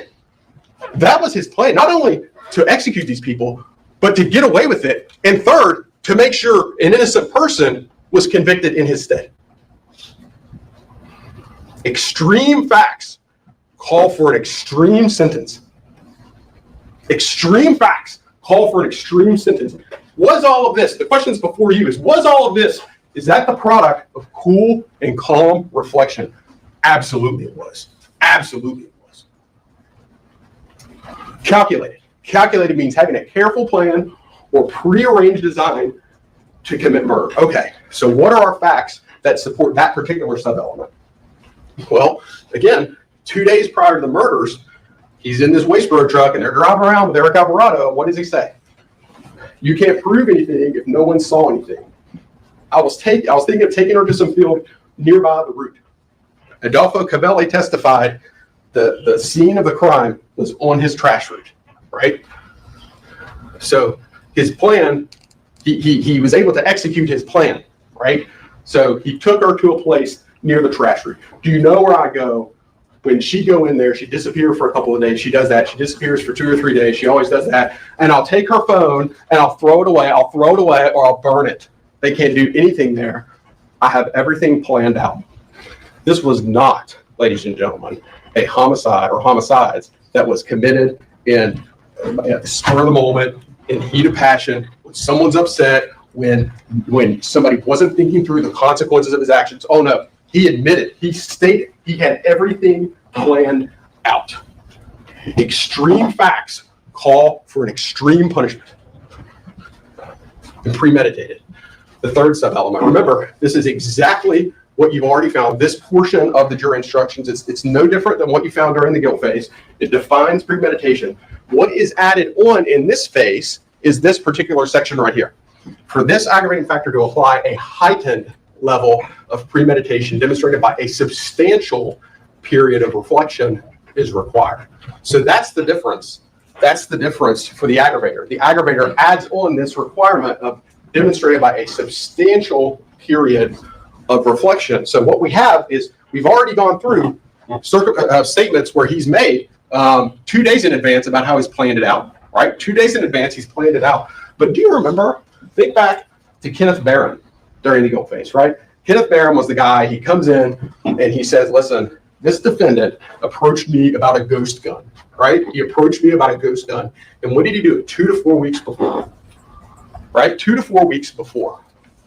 If he's to be believed, and we have no reason to disbelieve him, is there enough evidence to support the proposition that the defendant was thinking about this murder and planning it out and premeditating it out 2 to 4 weeks before it happened? Of course there is. Of course there is. What Kenneth Barron said fits in with all of the other facts and all the other evidence that was gleaned in the state's case, right? Is there any reason to disbelieve Kenneth Barron? All of this evidence, all of it shows that the state has been able to establish this particular aggravator beyond a reasonable doubt. And then the final sub-element is this. It was carried out without any pretense of moral or legal justification, and then it defines that as any claim of justification or excuse, though insufficient to reduce the degree of murder, rebuts the cold, calculated, premeditated nature of the murder. Okay, so have you been presented with any evidence that would either justify or excuse these homicides? No. No. There's no question that we have proven this aggravator beyond a reasonable doubt. And so remember, then we get to the mitigating evidence, right? Then we get to the mitigating evidence. And let's take a fair look at it and figure out where to go from here. And remember, as we all discussed in jury selection, we consider everything, right? Everything we consider.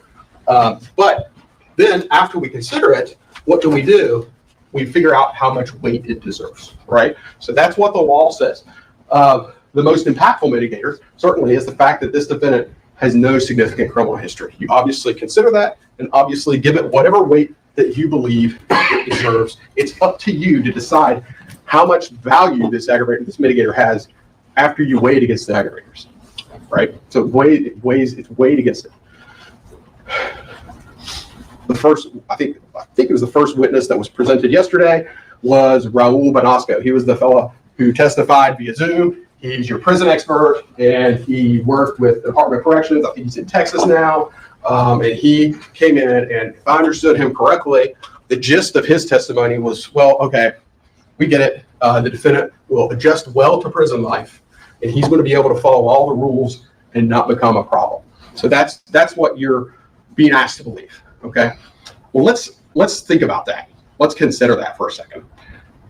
If I understood Benasco's testimony correctly, he met with the defendant for an hour and a half, right? He talked to the defendant, someone who is facing the death penalty, and he talked to him for an hour and a half. He then reviewed the defendant's behavioral records from St. Lucie County Jail, right? And based on that, he arrives at the conclusion that he will not be a problem in prison. Okay. Even if he were to be able to accurately predict that, and there's no guarantee that he can. After all, he's going to go to prison, right? If there is ever an unpredictable environment in this world, it would be prison, right? You're not talking about a bunch of rule followers in prison. They're there for a reason. So let's assume that let's just, for argument's sake, let's be fair. For argument's sake, let's assume that he can accurately predict that, right? Let's assume that he's accurate in that. How much weight do you give that, right? How much weight would you honestly assign that when you're looking at the aggravating evidence in this case? How much weight would that honestly give and fairly give when you view this evidence objectively? When you view it objectively, how much weight would you give that? The answer is very little. So then we get to Lucinda Cook. Lucinda Cook is the ex-girlfriend. She says that she was in a relationship with him between 2006 and 2012. She didn't have a meaningful conversation with this defendant for 13 years, right? That was her testimony. She has not spoken to him in a meaningful way for 13 years until just a few weeks ago. I think her testimony was a month ago I spoke to him. So either during the jury selection process or right before the jury selection process, the defendant re-enters her life, right? The defendant re-enters her life. Okay. Again, and she also said, well, he was never violent with me. Okay. He was never violent with her. Okay. So again, the question is, and only you can answer this, is how much weight would you assign that? Right? How much weight would you honestly assign that? Somebody who hasn't spoken to him in 13 years, how much weight do we give that evidence? Very low. Very low. And then, of course, today you have the defendant's mother and his other family members. Okay, again, highly emotional testimony, as you would expect, right? And of course, they're going to have good things to say about him, as you expect, right? No surprise, as you expect. His mother is going to come in and say nice things about her son in these horrific circumstances. So, again, my question would be, how much weight would you give that, right? I mean, if we're here to give our reasoned judgment and weigh the facts and the evidence out and apply it to the law in as dispassionate a way as we possibly can, right? We're not here to be swayed by our emotions. Emotional people make bad decisions. If we weigh this out as dispassionately as we possibly can, would we give this testimony any weight? I think you give it minimal weight. At best, you give it minimal weight. And of course, we finally arrive at the weighing process, right? And again, this is directly from the jury instructions that we spoke about at length during jury selection. And it's very, very straightforward, very, very simple. Whether sufficient aggravating factors exist, which of course they do, and then whether the proven aggravating factors outweigh the proven mitigating factors. That's it. That's all you do. So I end with this. Our criminal justice system relies on accountability, right? Our criminal justice system demands accountability. And part of that is to punish people proportionate to the crimes that they've committed. Punish them proportionate to the crimes that they have committed. This defendant, he murdered Tania and Josiah Wise for no other reason than he believed that he would lose everything if his wife found out about the pregnancy. He could have come clean to his wife. He could have paid child support. He could have been accountable to his wife. But he didn't do that. He planned this murder out for a lengthy period of time, and he executed that plan. That's what he did. That's what you found. Extreme facts call for an extreme sentences. That's what we're here for today. Ladies and gentlemen, this defendant deserves not one, but 2 death sentences. Extreme facts call for extreme sentence. That's what I'm asking you to impose today. I'm asking you to impose a unanimous vote on both counts for the death sentence in each count. On behalf of Tom Backett, your state attorney, on behalf of the people of the state of Florida, thank you for your patience and your service this month. Thank you very much. It is, I speak for everybody, it is truly appreciated on everybody's part. Thank you so much. Mr. Richardson, the defense argument. Mr. Byrne. Yes, thank you, Your Honor. Thank you. Okay. We're going to pivot to the defense now. That was, I mean, that was a good, sorry, my dogs are acting up so bad. That was a good presentation. See, this is what I'm saying. I can't get a word in edgewise because Meat's over here acting like an idiot. Anyways, it was a good presentation. I liked his PowerPoint and everything. Let's see if the defense can come through as well. Greetings also to you. Tania Wise, Josiah Wise, murdered by Jose, who is my client. The trial is always about the accused, but the case is about those two. The main facts of the case are that they are not here anymore. And I tell you that because it's true. And I tell you that because I wish you to recognize that I know it. None of the evidence that has come before you has been received by me in any inhuman or different way than you have received it. I've just lived with it for a much longer time. I wish to respond to some of the things that Prosecutor Richardson just indicated. He made a very strong case, and I told you yesterday that I am not going to quarrel with the fact that this was a coldly and calculatedly and premeditatedly done act. We have Jose's voice in his truck a couple of days before this. That was his plan. Thank you, I don't Jerry. dispute that. So what does that mean for you? Well, it means you're going to unanimously find that there is an aggravator. And the gate is swinging wide open for you to kill him if you want to now. The last legal requirement is met. The baby, I told you yesterday, that those photos look to me much like a newborn baby. Certainly less than 12 years of age. I don't argue that aggravator. Now there are 2. I'm here to try to save my guy's life, not insult your intelligence. Those 2 factors are there. I don't have arguments against them that are in any way meaningful. That the crimes were committed while there were contemporaneous other capital felonies going on. Jose kills Tanya, the baby, is a contemporaneous crime. They work back and forth as aggravators. If you wish to find them so unanimously, I will only say this. The existence of the baby Josiah, the fact that Tanya was pregnant, is clearly a central fact. But Jose's intent, while it would necessarily have to cover the baby, his anger, his hatred, whatever it was that was really pushing him and motivating him along, was aimed at Tanya. There were no abdominal injuries, no indication of hatred toward the baby. Mr. Richardson tells you that because Jose said I'd lose everything, that therefore, beyond a reasonable doubt, you should all conclude that this crime was done for or affected by financial gain. No, that is not proved. If you are worrying about losing your marriage, that doesn't mean you're worried because there might be financial implications. If you are worried about losing your job because your wife is a supervisor, the uncontroverted evidence before you is that Jose has worked steadily since he's 15 and been totally self-sufficient. A divorce is not going to knock him off kilter. Fearing having to look for a new job is not going to prompt him to do a murder. That this crime was done for financial gain is not proved beyond a reasonable doubt. because of the consequences of divorce, because of child support. He paid child support for 3 children, as the evidence before you, and gave groceries and clothing for the 4th. That is not proved. Extreme facts require, says the state, an extreme sentence. These are horrible facts.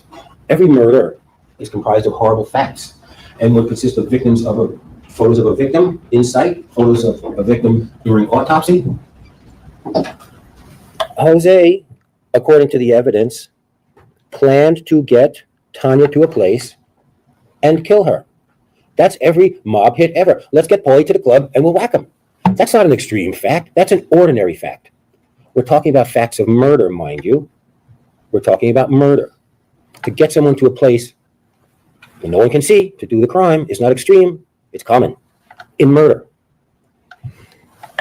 Raul Benasco spent 90 minutes with Jose. Perhaps Mr. Richardson would prefer that he moved in with him for a year in his cell. How long is a man supposed to sit with them to learn some history and review his prison record, which is what the man's expertise is all about?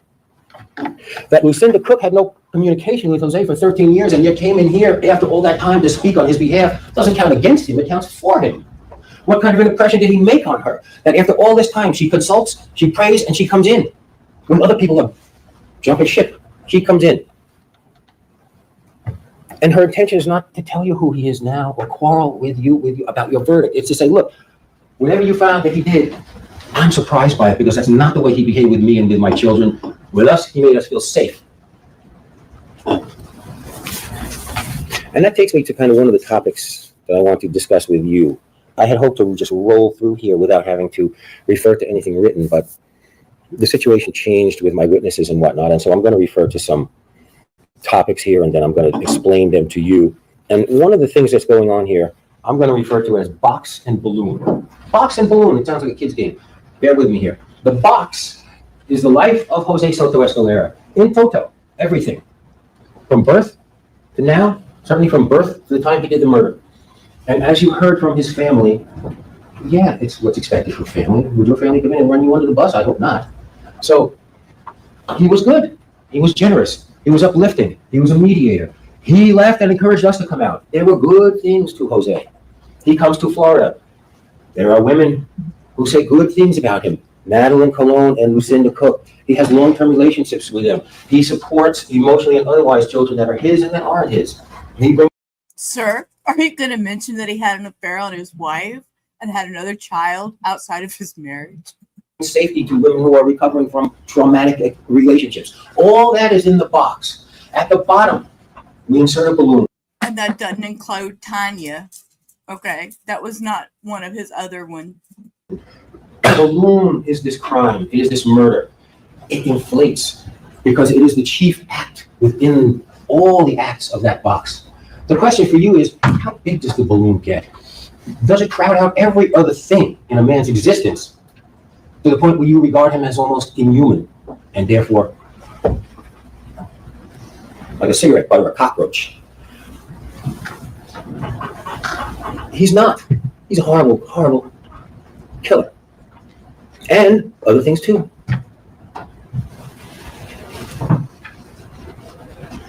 One of the topics I have written down here is humility. Humility. I recommend humility to myself. I don't always follow. I recommend humility to most people in most circumstances, and I most absolutely recommend it to you here in thinking about this. Why do I say this? Because you made an impression on me.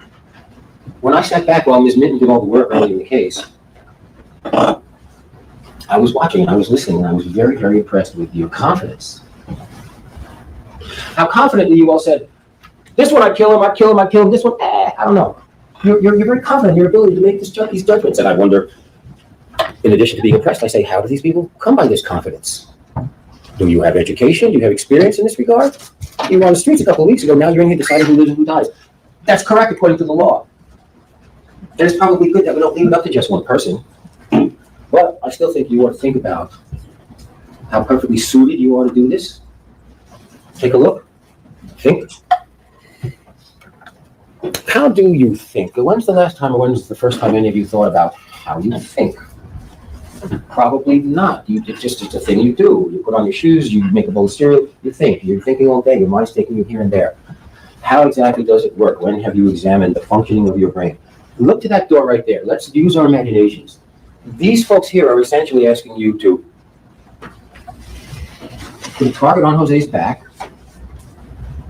and make arrangements for death to do his thing with this guy.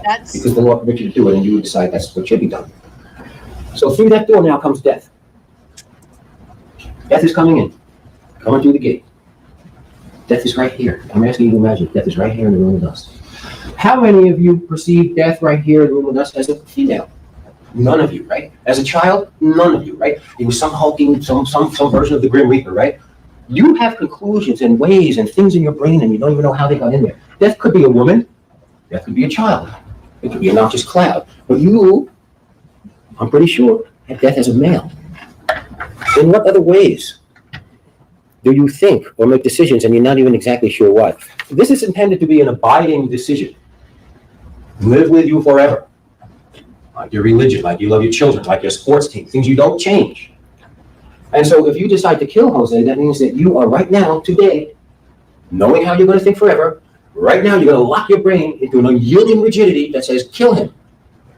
And if someone asks you next year or in 10 years or 20 years, oh yeah, I'm still good with it. That's what it means. And that's why I say you should approach this with some humility. I want you to imagine something else. I'm going to call it a spectrum of death. Jose is on it. Over here is one end.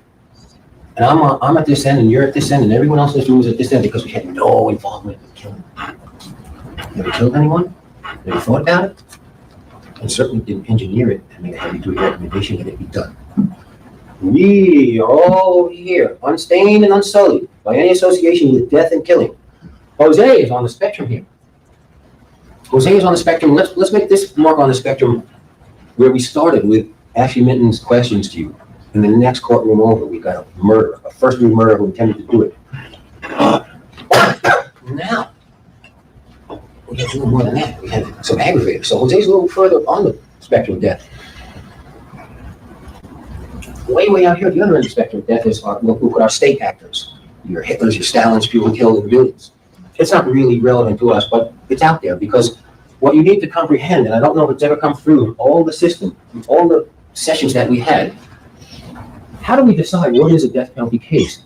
The people that you send to Tallahassee, when they become geniuses and philosopher kings, they look at the spectrum of murder, all of it, and say, okay, where are we going to pin it to say what is a death penalty case? And so the whole circumstance that we found ourselves in, since the first group came in here on September 2nd, is we are wallowing around in death and talking about death. And the first thing we do before we have a trial is talk about the death penalty. And you're a jury of Jose's peers. But as you know, from your individual groups, a lot of your peers didn't like the death penalty, but they're on the outside of the door now. So what I'm looking at is a box full of, I won't say killers, but people who are comfortable with it. You all said many times, oh yeah. Up and down the road, said, well, you vote death, y'all. Yes. You're the same people who just convicted him. And I'm just one guy with some words. And I'm afraid you're going to roll right through me and try and kill him, but you don't have to. Here's one simple thing. And then thinking about this argument and then making it, I kept coming back to it because I'm a very simple person, possibly a simpleton. And it is this: why would any ordinary, decent person with a conscience orchestrate a death if they don't have to? Why would you make someone die if it's not required? And it is not required under any circumstances that you have heard or will hear. If Jose is to die judicially, it's because you did it. You want it to be done. The judge can't do it on his own. You have to do it. And so you, I'll use the word contort, but maybe your brains flip right into that position naturally. I say you have to contort yourself and everything you believe and your conscience is to get to a place where you can say, I'm morally comfortable with killing a guy. Let me talk about some of the mitigators. Where's my list of mitigators? There are a lot of mitigators.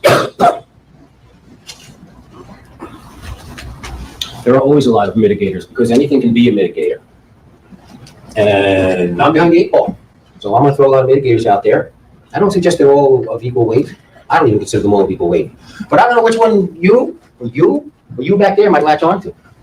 So I'm going to run through them quick. I might highlight a couple of them. This list will be attached to the instructions. It will be part of the instructions that the judge will read you, so you don't have to remember it. There are 29 of them, and some of them strike the same theme, but if Jose was nice to 4 people, I'm going to name them all individually.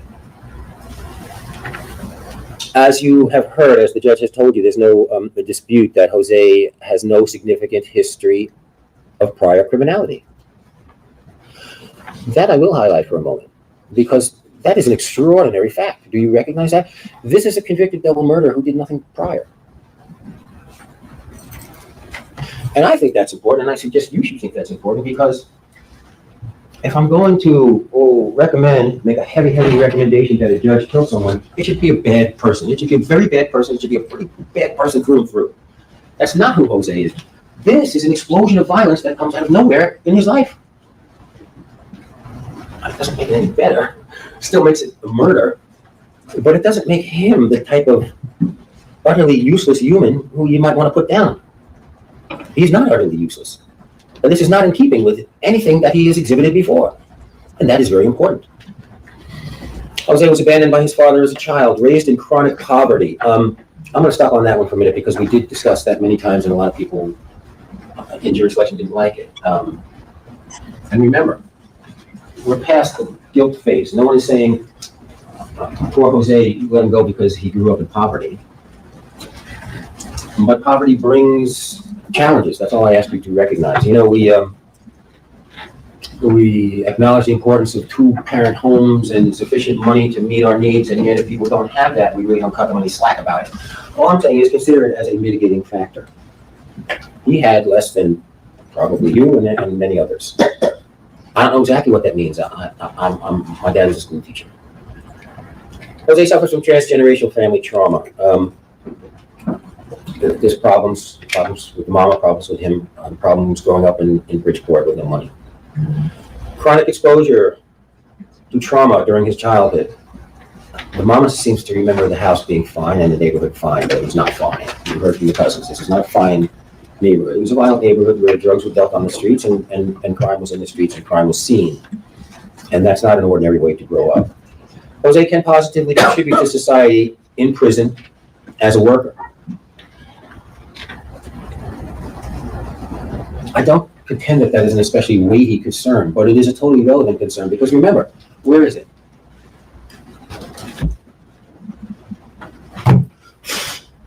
It's life without parole. Look at that. It's like a forgotten option somewhere. Well, I'm blowing the dust off it, and it looks pretty good. It looks fine to me. Life without parole. Let's remember, and I will recall to you what you told us also at the same time, within probably 2 seconds of telling us you all can impose the death penalty, you all said you would consider life without possibility of parole.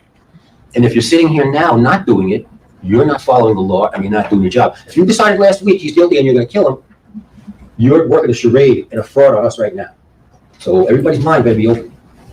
You don't have to like what I'm telling you, but you've got to listen to it. And you told us you would consider it. And I'm not exactly striking the tone of a beggar here, but nevertheless, you have a job to do, and I'm going to make sure that you do it. Jose has established and maintains long-term, substantive, meaningful relationships with friends. Jose has established close family bonds and relationships with his cousins. You know penalties have consequences that ripple if you're going to kill someone. You know that. You heard from the victims in this. Jose has maintained a close relationship with his mother, maintains close family bonds with his children.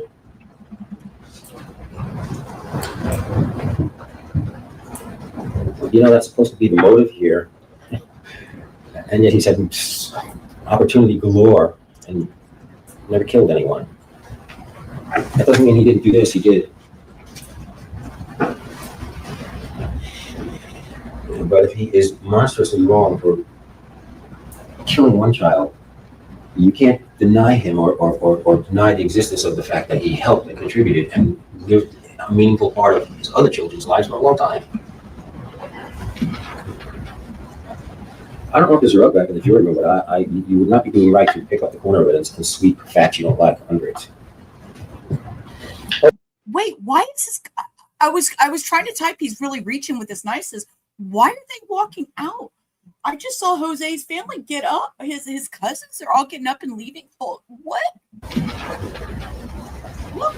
I don't know if there's a rug back in the jury room, but you would not be doing right to pick up the corner of it and sweep facts you don't like under it. Jose demonstrated exemplary jail behavior. He poses no danger to prison staff or inmates. Again, these are all relevant considerations if he is going to be living for years before execution and living out the rest of his life in prison. How he will do in prison is completely relevant for you to consider. Jose has been a positive influence on family members. Jose will be required to work 60 hours a week. That's every day in DOC. As a prisoner, you know, Jose is a prisoner. He's been a prisoner for 7 years. When you capture prisoners in war, you don't kill them. It's a war crime. But here, it's okay to kill prisoners. Think about that. You're being asked to kill a prisoner. He's neutered. He's nothing. He's been in handcuffs and shackles behind bars in a secure jail, guarded 24/7 for more than 7 years. What is the need to kill him? You got that much of an urge? Take him out of his cage and put him down? He's helpless. He's hopeless. That's enough. Your common sense should tell you, your understanding of the world, at least the United States, should tell you that there's plenty of states that don't have a death penalty at all.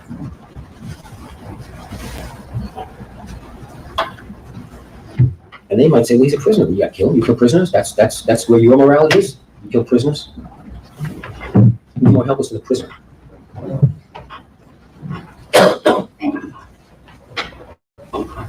Jose was a positive influence on his former girlfriends and their children. Jose can be redeemed. For that matter, you know what Jose did 7 years ago. Do you know where his head is at now? If he is taken out in several years and executed, you kill the body, but what is his head? Where will his mind be at? Do you know? Will he be the same person? Because that's how punishment works. Of course, who among us hasn't suddenly snatched up one of our children, put them over our knee, administered a spanking, and said, that's for what you did 7 months ago. It's not how punishment should work.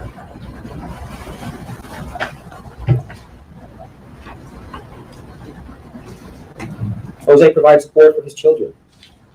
No prior history of violence, no criminality, no violence. He has helped his former girlfriend and his son's mother escape dangerous domestic violence situations. He has always been a hard worker in manual labor fields, furniture delivery, security work, others. Jose escaped a high-crime, high-poverty area independently, moving to Florida when he was just 15 years old, and he made it on his own, despite lacking the opportunity to complete his education. He overcame that lack of education through consistent work ethic. He never took a dime of public money, even though he was just a teenager. And again, that undercuts the argument that he did this killing in any way connected to a for or about pecuniary or financial gain. He's always had to work and always had money.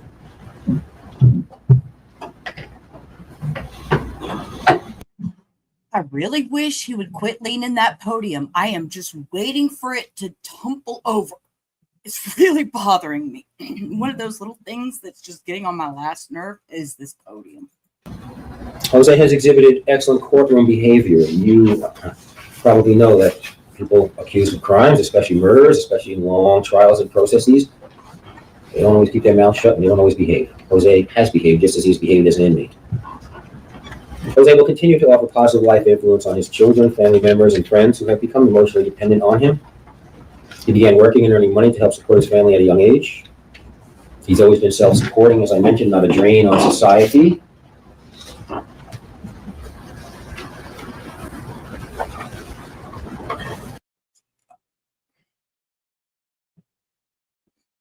I really have to watch my words sometimes. This man just said Jose wasn't a drain on society. Meaning what? Financially? Because he was sure out there. Some, if not all of those, you should find exist a little more likely than not, and then you are required to consider them. What weight you give them is completely up to you. This part of the process seemed to confuse a lot of your fellow people who didn't make it onto the jury, who kept insisting that the law, they're just going to follow the law. The law is depositing you off here at a crossroads if you don't realize it yet. Okay, you are going to tell the law what will happen here.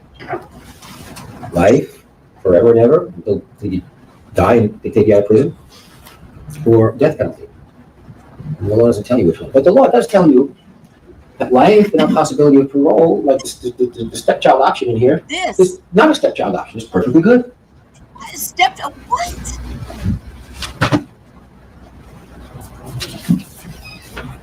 The law gives you a choice because it's perfectly happy with the life.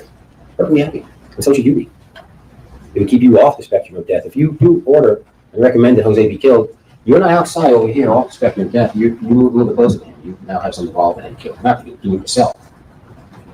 You'll just accept the first domino falling that will result in it.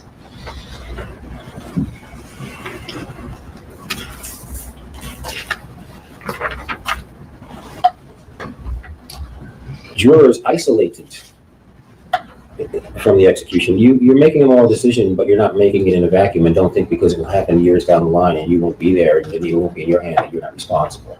That's my point to you. You are responsible.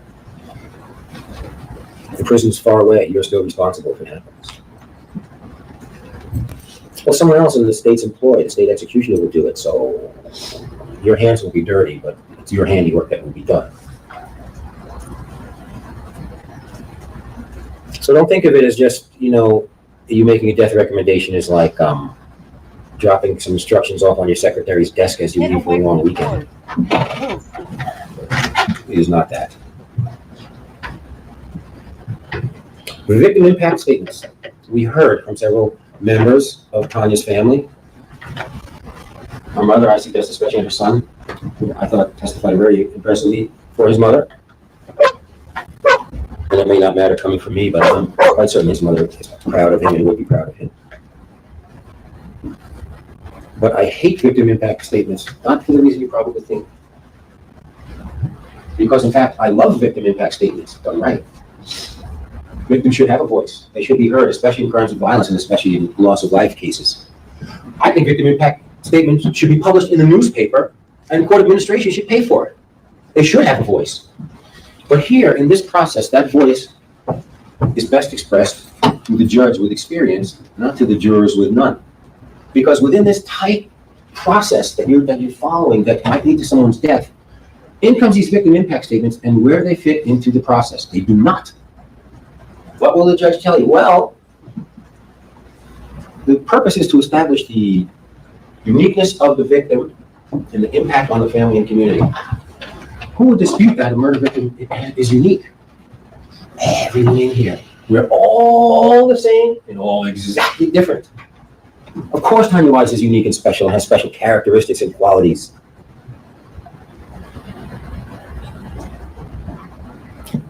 But the only thing that you're instructed to do is not regarded as an aggravator. Well, what are you hearing it for then? If for sure ain't no mitigator, every single one of those statements is like an emotion bomb, a sympathy grenade going off, bespattering the walls with sympathy. Not for my guy. In fact, it is so much seeming like an aggravator that you have to be told it's not an aggravator. So that's one thing I don't like about it, that it's dropped in here unfairly. It operates against me and my client, but what am I supposed to do with it? What are you supposed to do with it? It's not an aggravator, and you're only supposed to be deciding the case on aggravators and mitigators, so what are you supposed to do with it?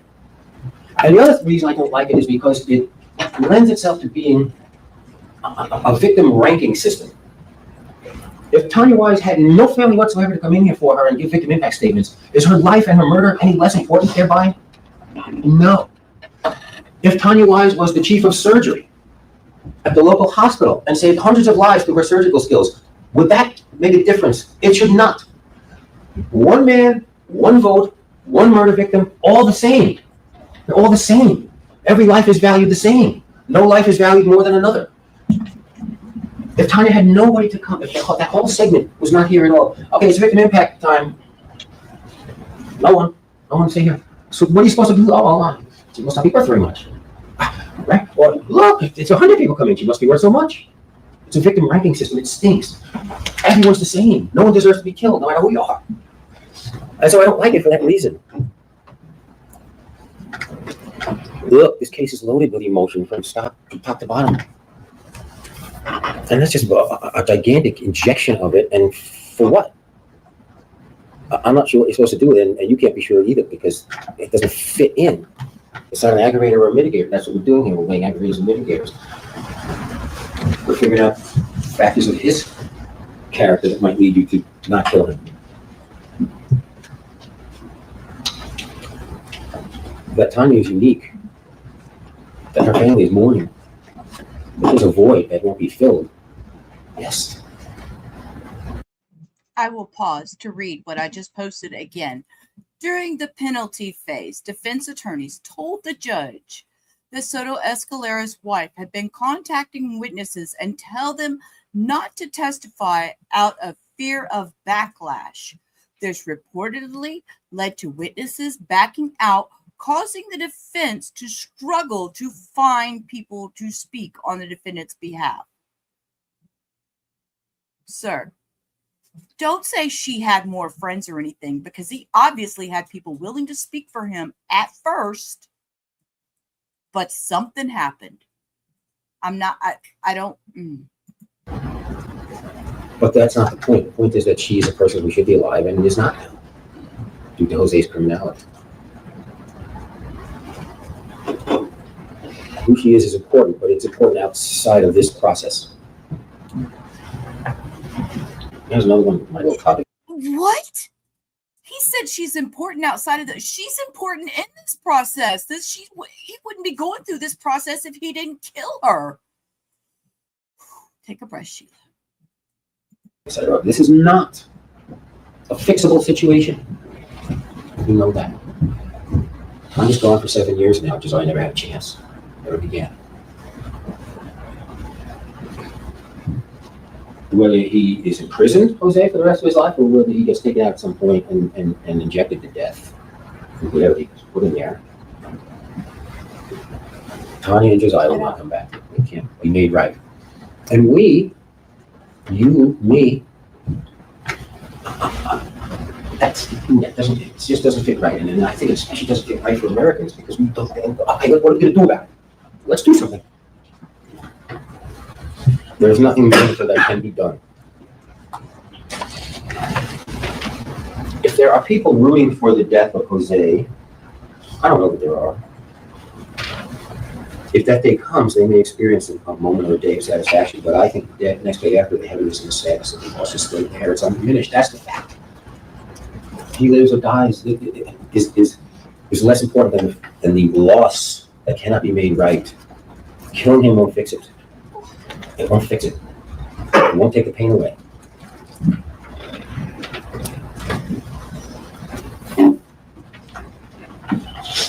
Well, let's talk about something that we mentioned in jury selection.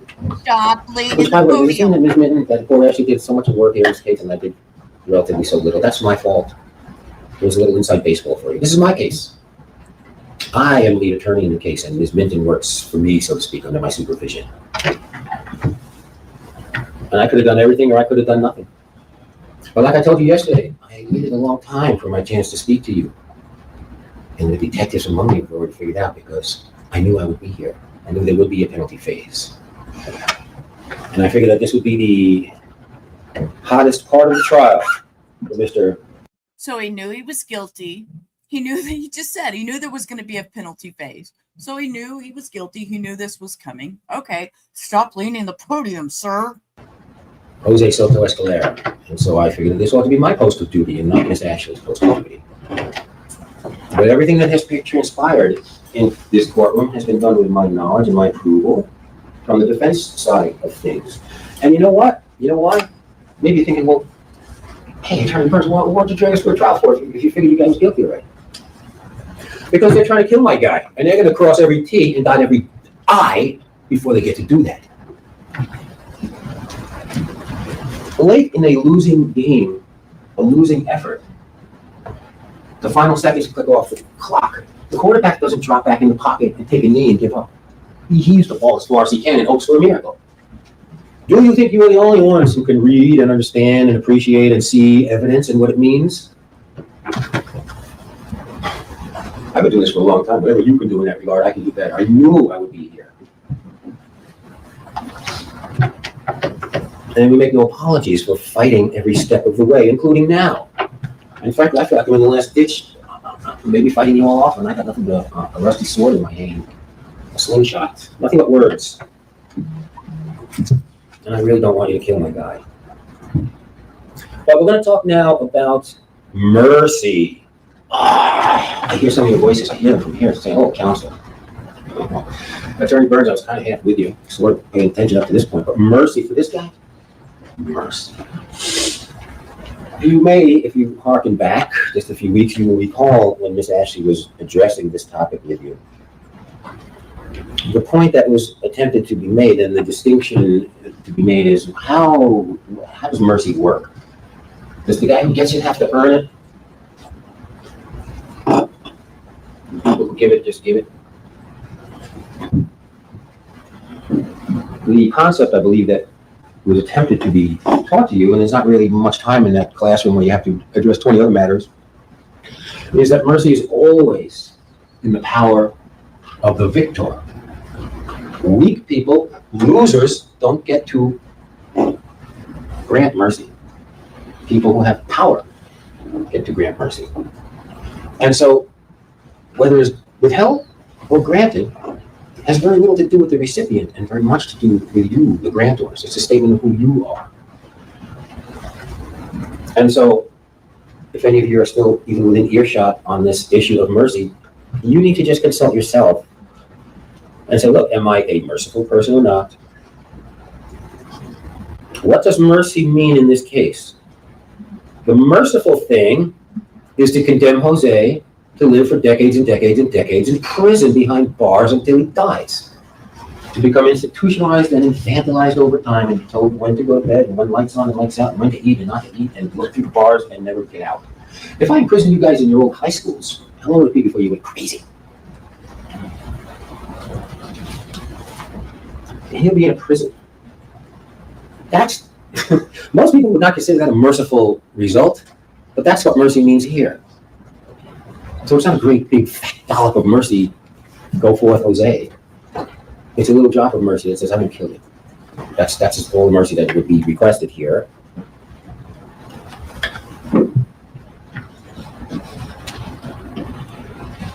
Let me take you back a couple of days. And I also have a question. Why are they letting him use the word mercy? And when I think it was a cousin of his was on the stand and said somebody was on the stand and said the word mercy, and it all got shut down, and they couldn't use that word. So I have questions. And I'm going to read you some words that Judge Merman read to you in describing the elements of first-degree murder. And then I'm going to make an argument from that by reworking those words a little bit. None of what I say to you is a legal instruction. It's just an argument. It's just food for thought. Killing with premeditation is killing after consciously deciding to do so. The decision must be present in the mind at the time of the killing. The law does not fix the exact period of time that must pass between the formation of the premeditated intent to kill and the killing. The period of time must be long enough to allow reflection by the defendant. The premeditated intent to kill must be formed before the killing. That's what the judge read to you. I'm going to change it up a little bit. Killing with premeditation is killing after consciously deciding to do so. The decision must be present in the mind of each juror at the time of engineering the killing. The law does not fix the exact period of time that must pass between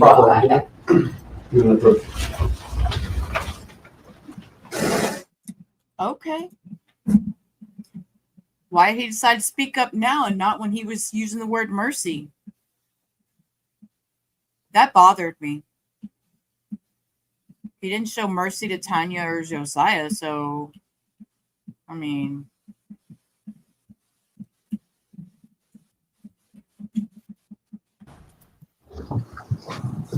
You may continue. Right.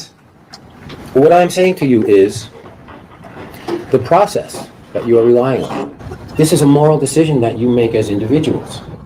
And it should be based on a system that you understand and that you can follow. I am going to talk about what you've been asked to do last week and what you're asked to do now. And I'm going to do a compare and contrast. At no point am I suggesting that anything you do or might do is illegal. Get out from behind my desk.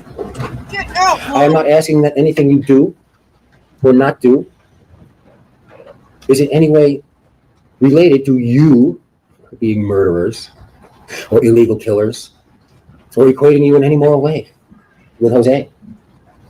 But you were asked last week to convict a man because he thought about doing the killing beforehand and did it. What are you being asked to do? Objection, again, improper argument. The difference is. I'll complete the thought and I'll rule on the objection if there is one. The process that is before you, if you follow the instructions and carry it out and think about it, means that you're thinking about forming the intention to ask the judge, recommend the judge to kill Jose. So in this circumstance, it's righteous, right?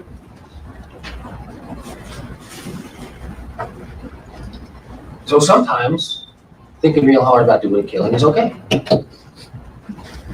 If you're comfortable with that.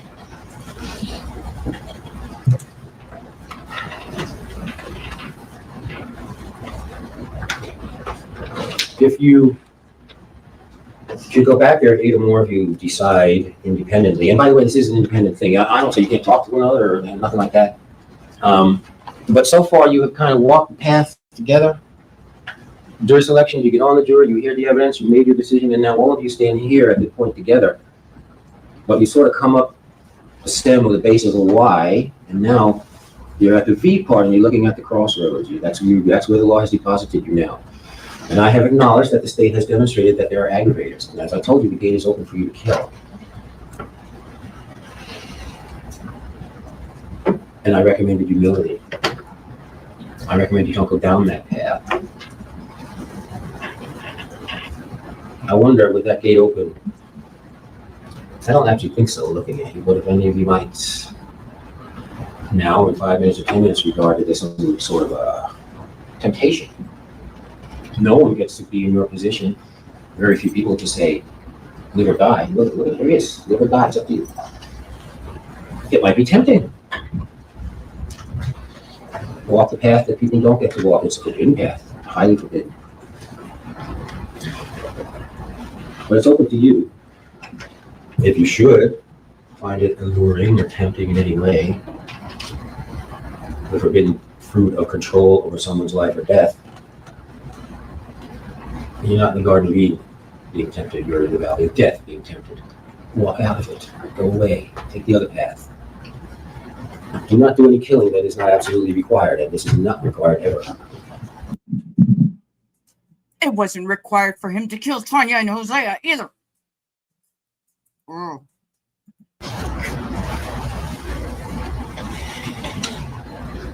Sometimes large matters can be understood in simple ways and things that might happen all of a sudden. And you don't even know it until it happens. And one of those, I'm going to hang with me here if you can on this example, is I call it lean in, lean out. Lean in, lean out. People, they lean in, they like something. Lean out when they don't. Lean in to give that first kiss. Hopefully someone's leaning back. Maybe they're not. Maybe they get to lean back. Never happened to me, of course. But I'll use the example in this way. If you are a juror who votes to oppose the death penalty, and you should remember this is a binding decision. You're good with it now, you're good with it tomorrow, you're good with it forever. You should end up in conversation with someone, the topic comes up. And what did you do? I voted to kill him. Whoa. You're going to get the whoa. You're not going to get the punch. And the person hasn't had a chance to think about it. It hasn't penetrated to the consciousness of that hearer at all. So you're going to get this, you're going to draw back in a whoa because you just admitted to them that you're on the spectrum. You're on the killing spectrum. You're not over here. The rest of us have nothing to do with it. You just said, yeah, I set a man up to die. And that doesn't get up. That gets up. Think about that.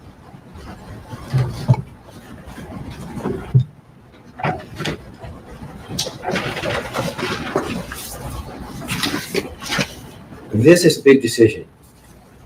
Yeah, I'm just not done. I'm running out of juice. when you go home this afternoon, after having come back and given us your decision, you will now be a life giver or a life taker. You're not going to be the same. If you vote to set the wheels in motion, to give a heavy recommendation to this judge to kill this man, you're not going to be the same. This is a life taker. You are not. Leave the life taker alone on the spectrum of death. Don't take a step nearer to him. And you don't have to.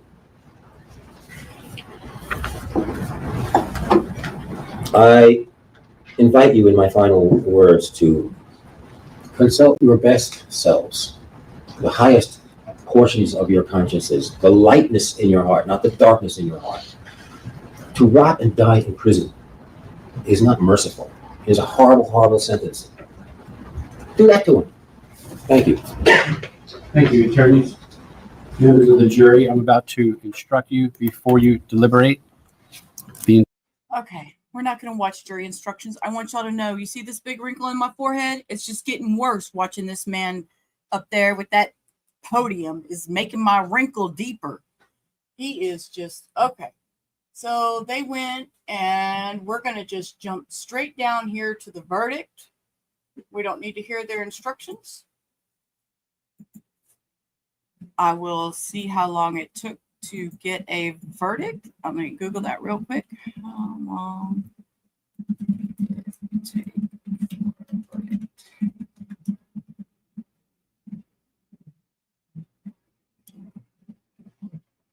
It took approximately 1 hour to find him guilty. And during the death penalty phase of the trial, the same jury deliberated for about 1 hour and 25 minutes. So this deliberation Do not react emotionally to was about 1 hour. Hold, Judge, let me finish talking. It took about 1 hour and 25 minutes to come to this verdict of the sentencing phase. So I have not listened to it. I don't even know what it is. I haven't listened to it. So it. We have to remind ourselves of two things. So number one, the jurors are conscripted to be here. They're not here by choice. And two, is very much reflected in the proceedings in this case, where I've had to have 4 or 5 people arrested for not cooperating with the jury clerk's instructions to be present for jury selection. And those proceedings are ongoing. We have a difficult time getting people to participate and do their civic duty. If people were to react emotionally, it's going to affect the jury one way or the other, regardless of the decision, and that dissuades people from cooperating. So if you cannot control your emotions, you must leave at this time. I take this very seriously. I will put people in jail if they react emotionally. If you can't handle being here, do not be here for this. It is an emotional situation. And the reason is, as I stated before, my interest as a judge is to get people in the community to participate and be jurors. Anything that happens that dissuades them is taken very seriously. So you're welcome to be here, but if you can't handle the situation, please exit into the hallway and you'll find out what happened. All right, everyone's remaining. okay, that is Tanya's mom, and this was her surviving son, because unfortunately we lost one of them.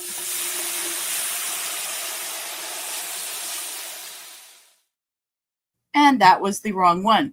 Try again, Sheila.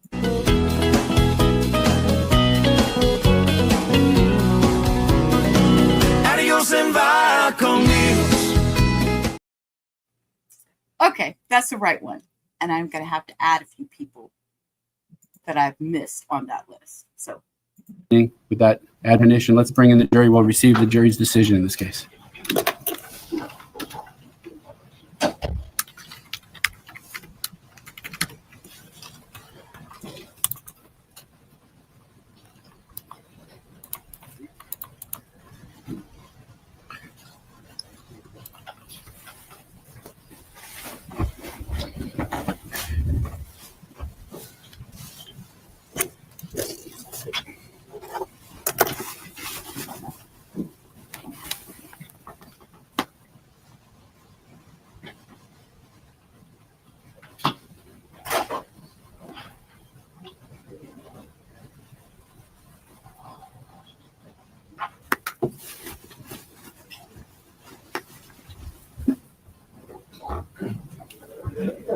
All right, the jury is entering.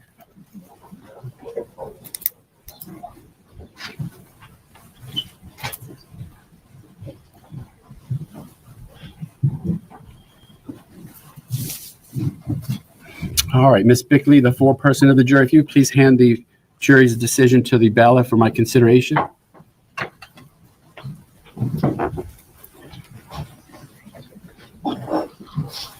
Shall we remain standing at this table, Judge? Yes, please, actually. Let me review the verdict.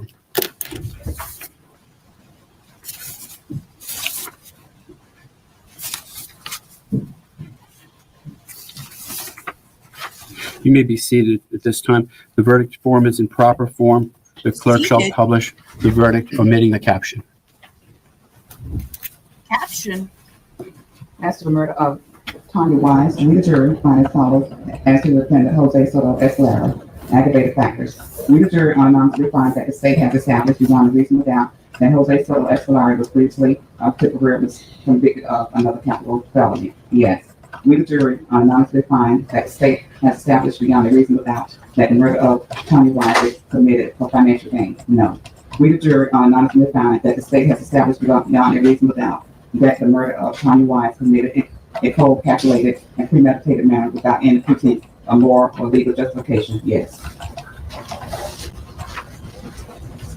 If you, the jury, answer no to every aggravated factor listed, you can have complete your deliberation as to count one.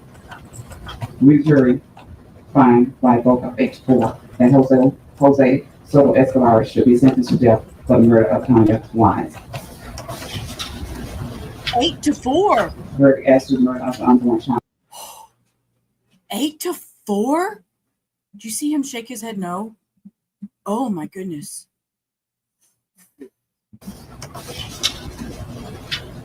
Yes, sir. You Verdict did as to the that. murder of the unborn child of Tania Wise. Aggravated factors. We, the jury, unanimously find that the state has established beyond a reasonable doubt that Jose Soto-Escalera was previously convicted of another capital felony. Yes. We, the jury, unanimously find that the state has established beyond a reasonable doubt that the murder of the unborn child of Tania Wise was committed for financial gain. No. We, the jury, unanimously find that the state has established beyond a reasonable doubt that the murder of the unborn child of Tania Wise was committed in a cold, calculated, and premeditated manner without any pretense of moral or legal justification. Yes. We, the jury, unanimously find that the state has established beyond a reasonable doubt that the unborn child of Tania Wise was a person less than 12 years of age. Yes. If you, the jury, answer no to every aggravated factor listed, you have completed your deliberation. We, the jury, find by a vote of 8-4 that Jose Soto-Escalera should be sentenced to death for the murder of the unborn child of Tania Wise. Dated this 25th day of September 2025. Four-person, Tania Bickley. Please be seated. I will poll the jury this time. Ms. Busa, does the decision announced by the clerk accurately reflect the jury's decision? Yes. Ms. Sedano, does the decision announced by the Oh. Okay. to get them to me a bit earlier than that, just so I can ponder them before I, come to court if I have questions. But either way is fine. There's really no set procedure. There also gives you the opportunity to present further evidence by the defense at that time. Wow. Okay. I had one interview pulled, but I later found out that it was before. It was an interview with his mom. Yes, 8-4.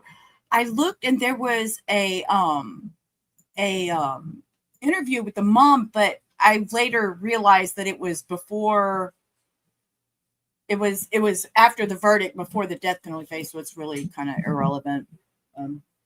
We did get to see Tanya's mom already, so wow, and it's 8-4, and that's two death penalty sentences with both votes 8-4. So there must have been 4 people on that jury that was like, nah, we don't like death penalty. We can't do that or whatever. I find that totally interesting, but that is enough in Florida to impose that sentence. Amazing. I had no clue what the outcome was going to be. I knew that it was a death penalty. That's what it was up for. So, wow. So for both, so justice for Josiah and justice for Tanya. I'm okay with that verdict. I am good with that. I'm going to go take care of my dogs. We have a new trial starting tomorrow. We will get into that tomorrow. I will put it all together. And as you know, we'll have very short, how did we get here? And we will do, they had opening statements today, and that's all they got done. So we will start with the how did we get their opening statements, and then we will get into their first witness, which is actually not supposed to be till tomorrow. But you know how we like to speed trial and everything, so we skip through all the breaks and all that fun stuff. So with that, I will have that all put together, and we'll start that tomorrow. So until then, I will see y'all tomorrow. Go spend time with your families, watch the clouds roll by, catch some sunshine, touch some grass. Know you are loved, you are special. Till tomorrow, peace. Rubber out. Y'all have a great, great rest of your night. Thank you for being here. And as always, I appreciate every one of you. Life's a ride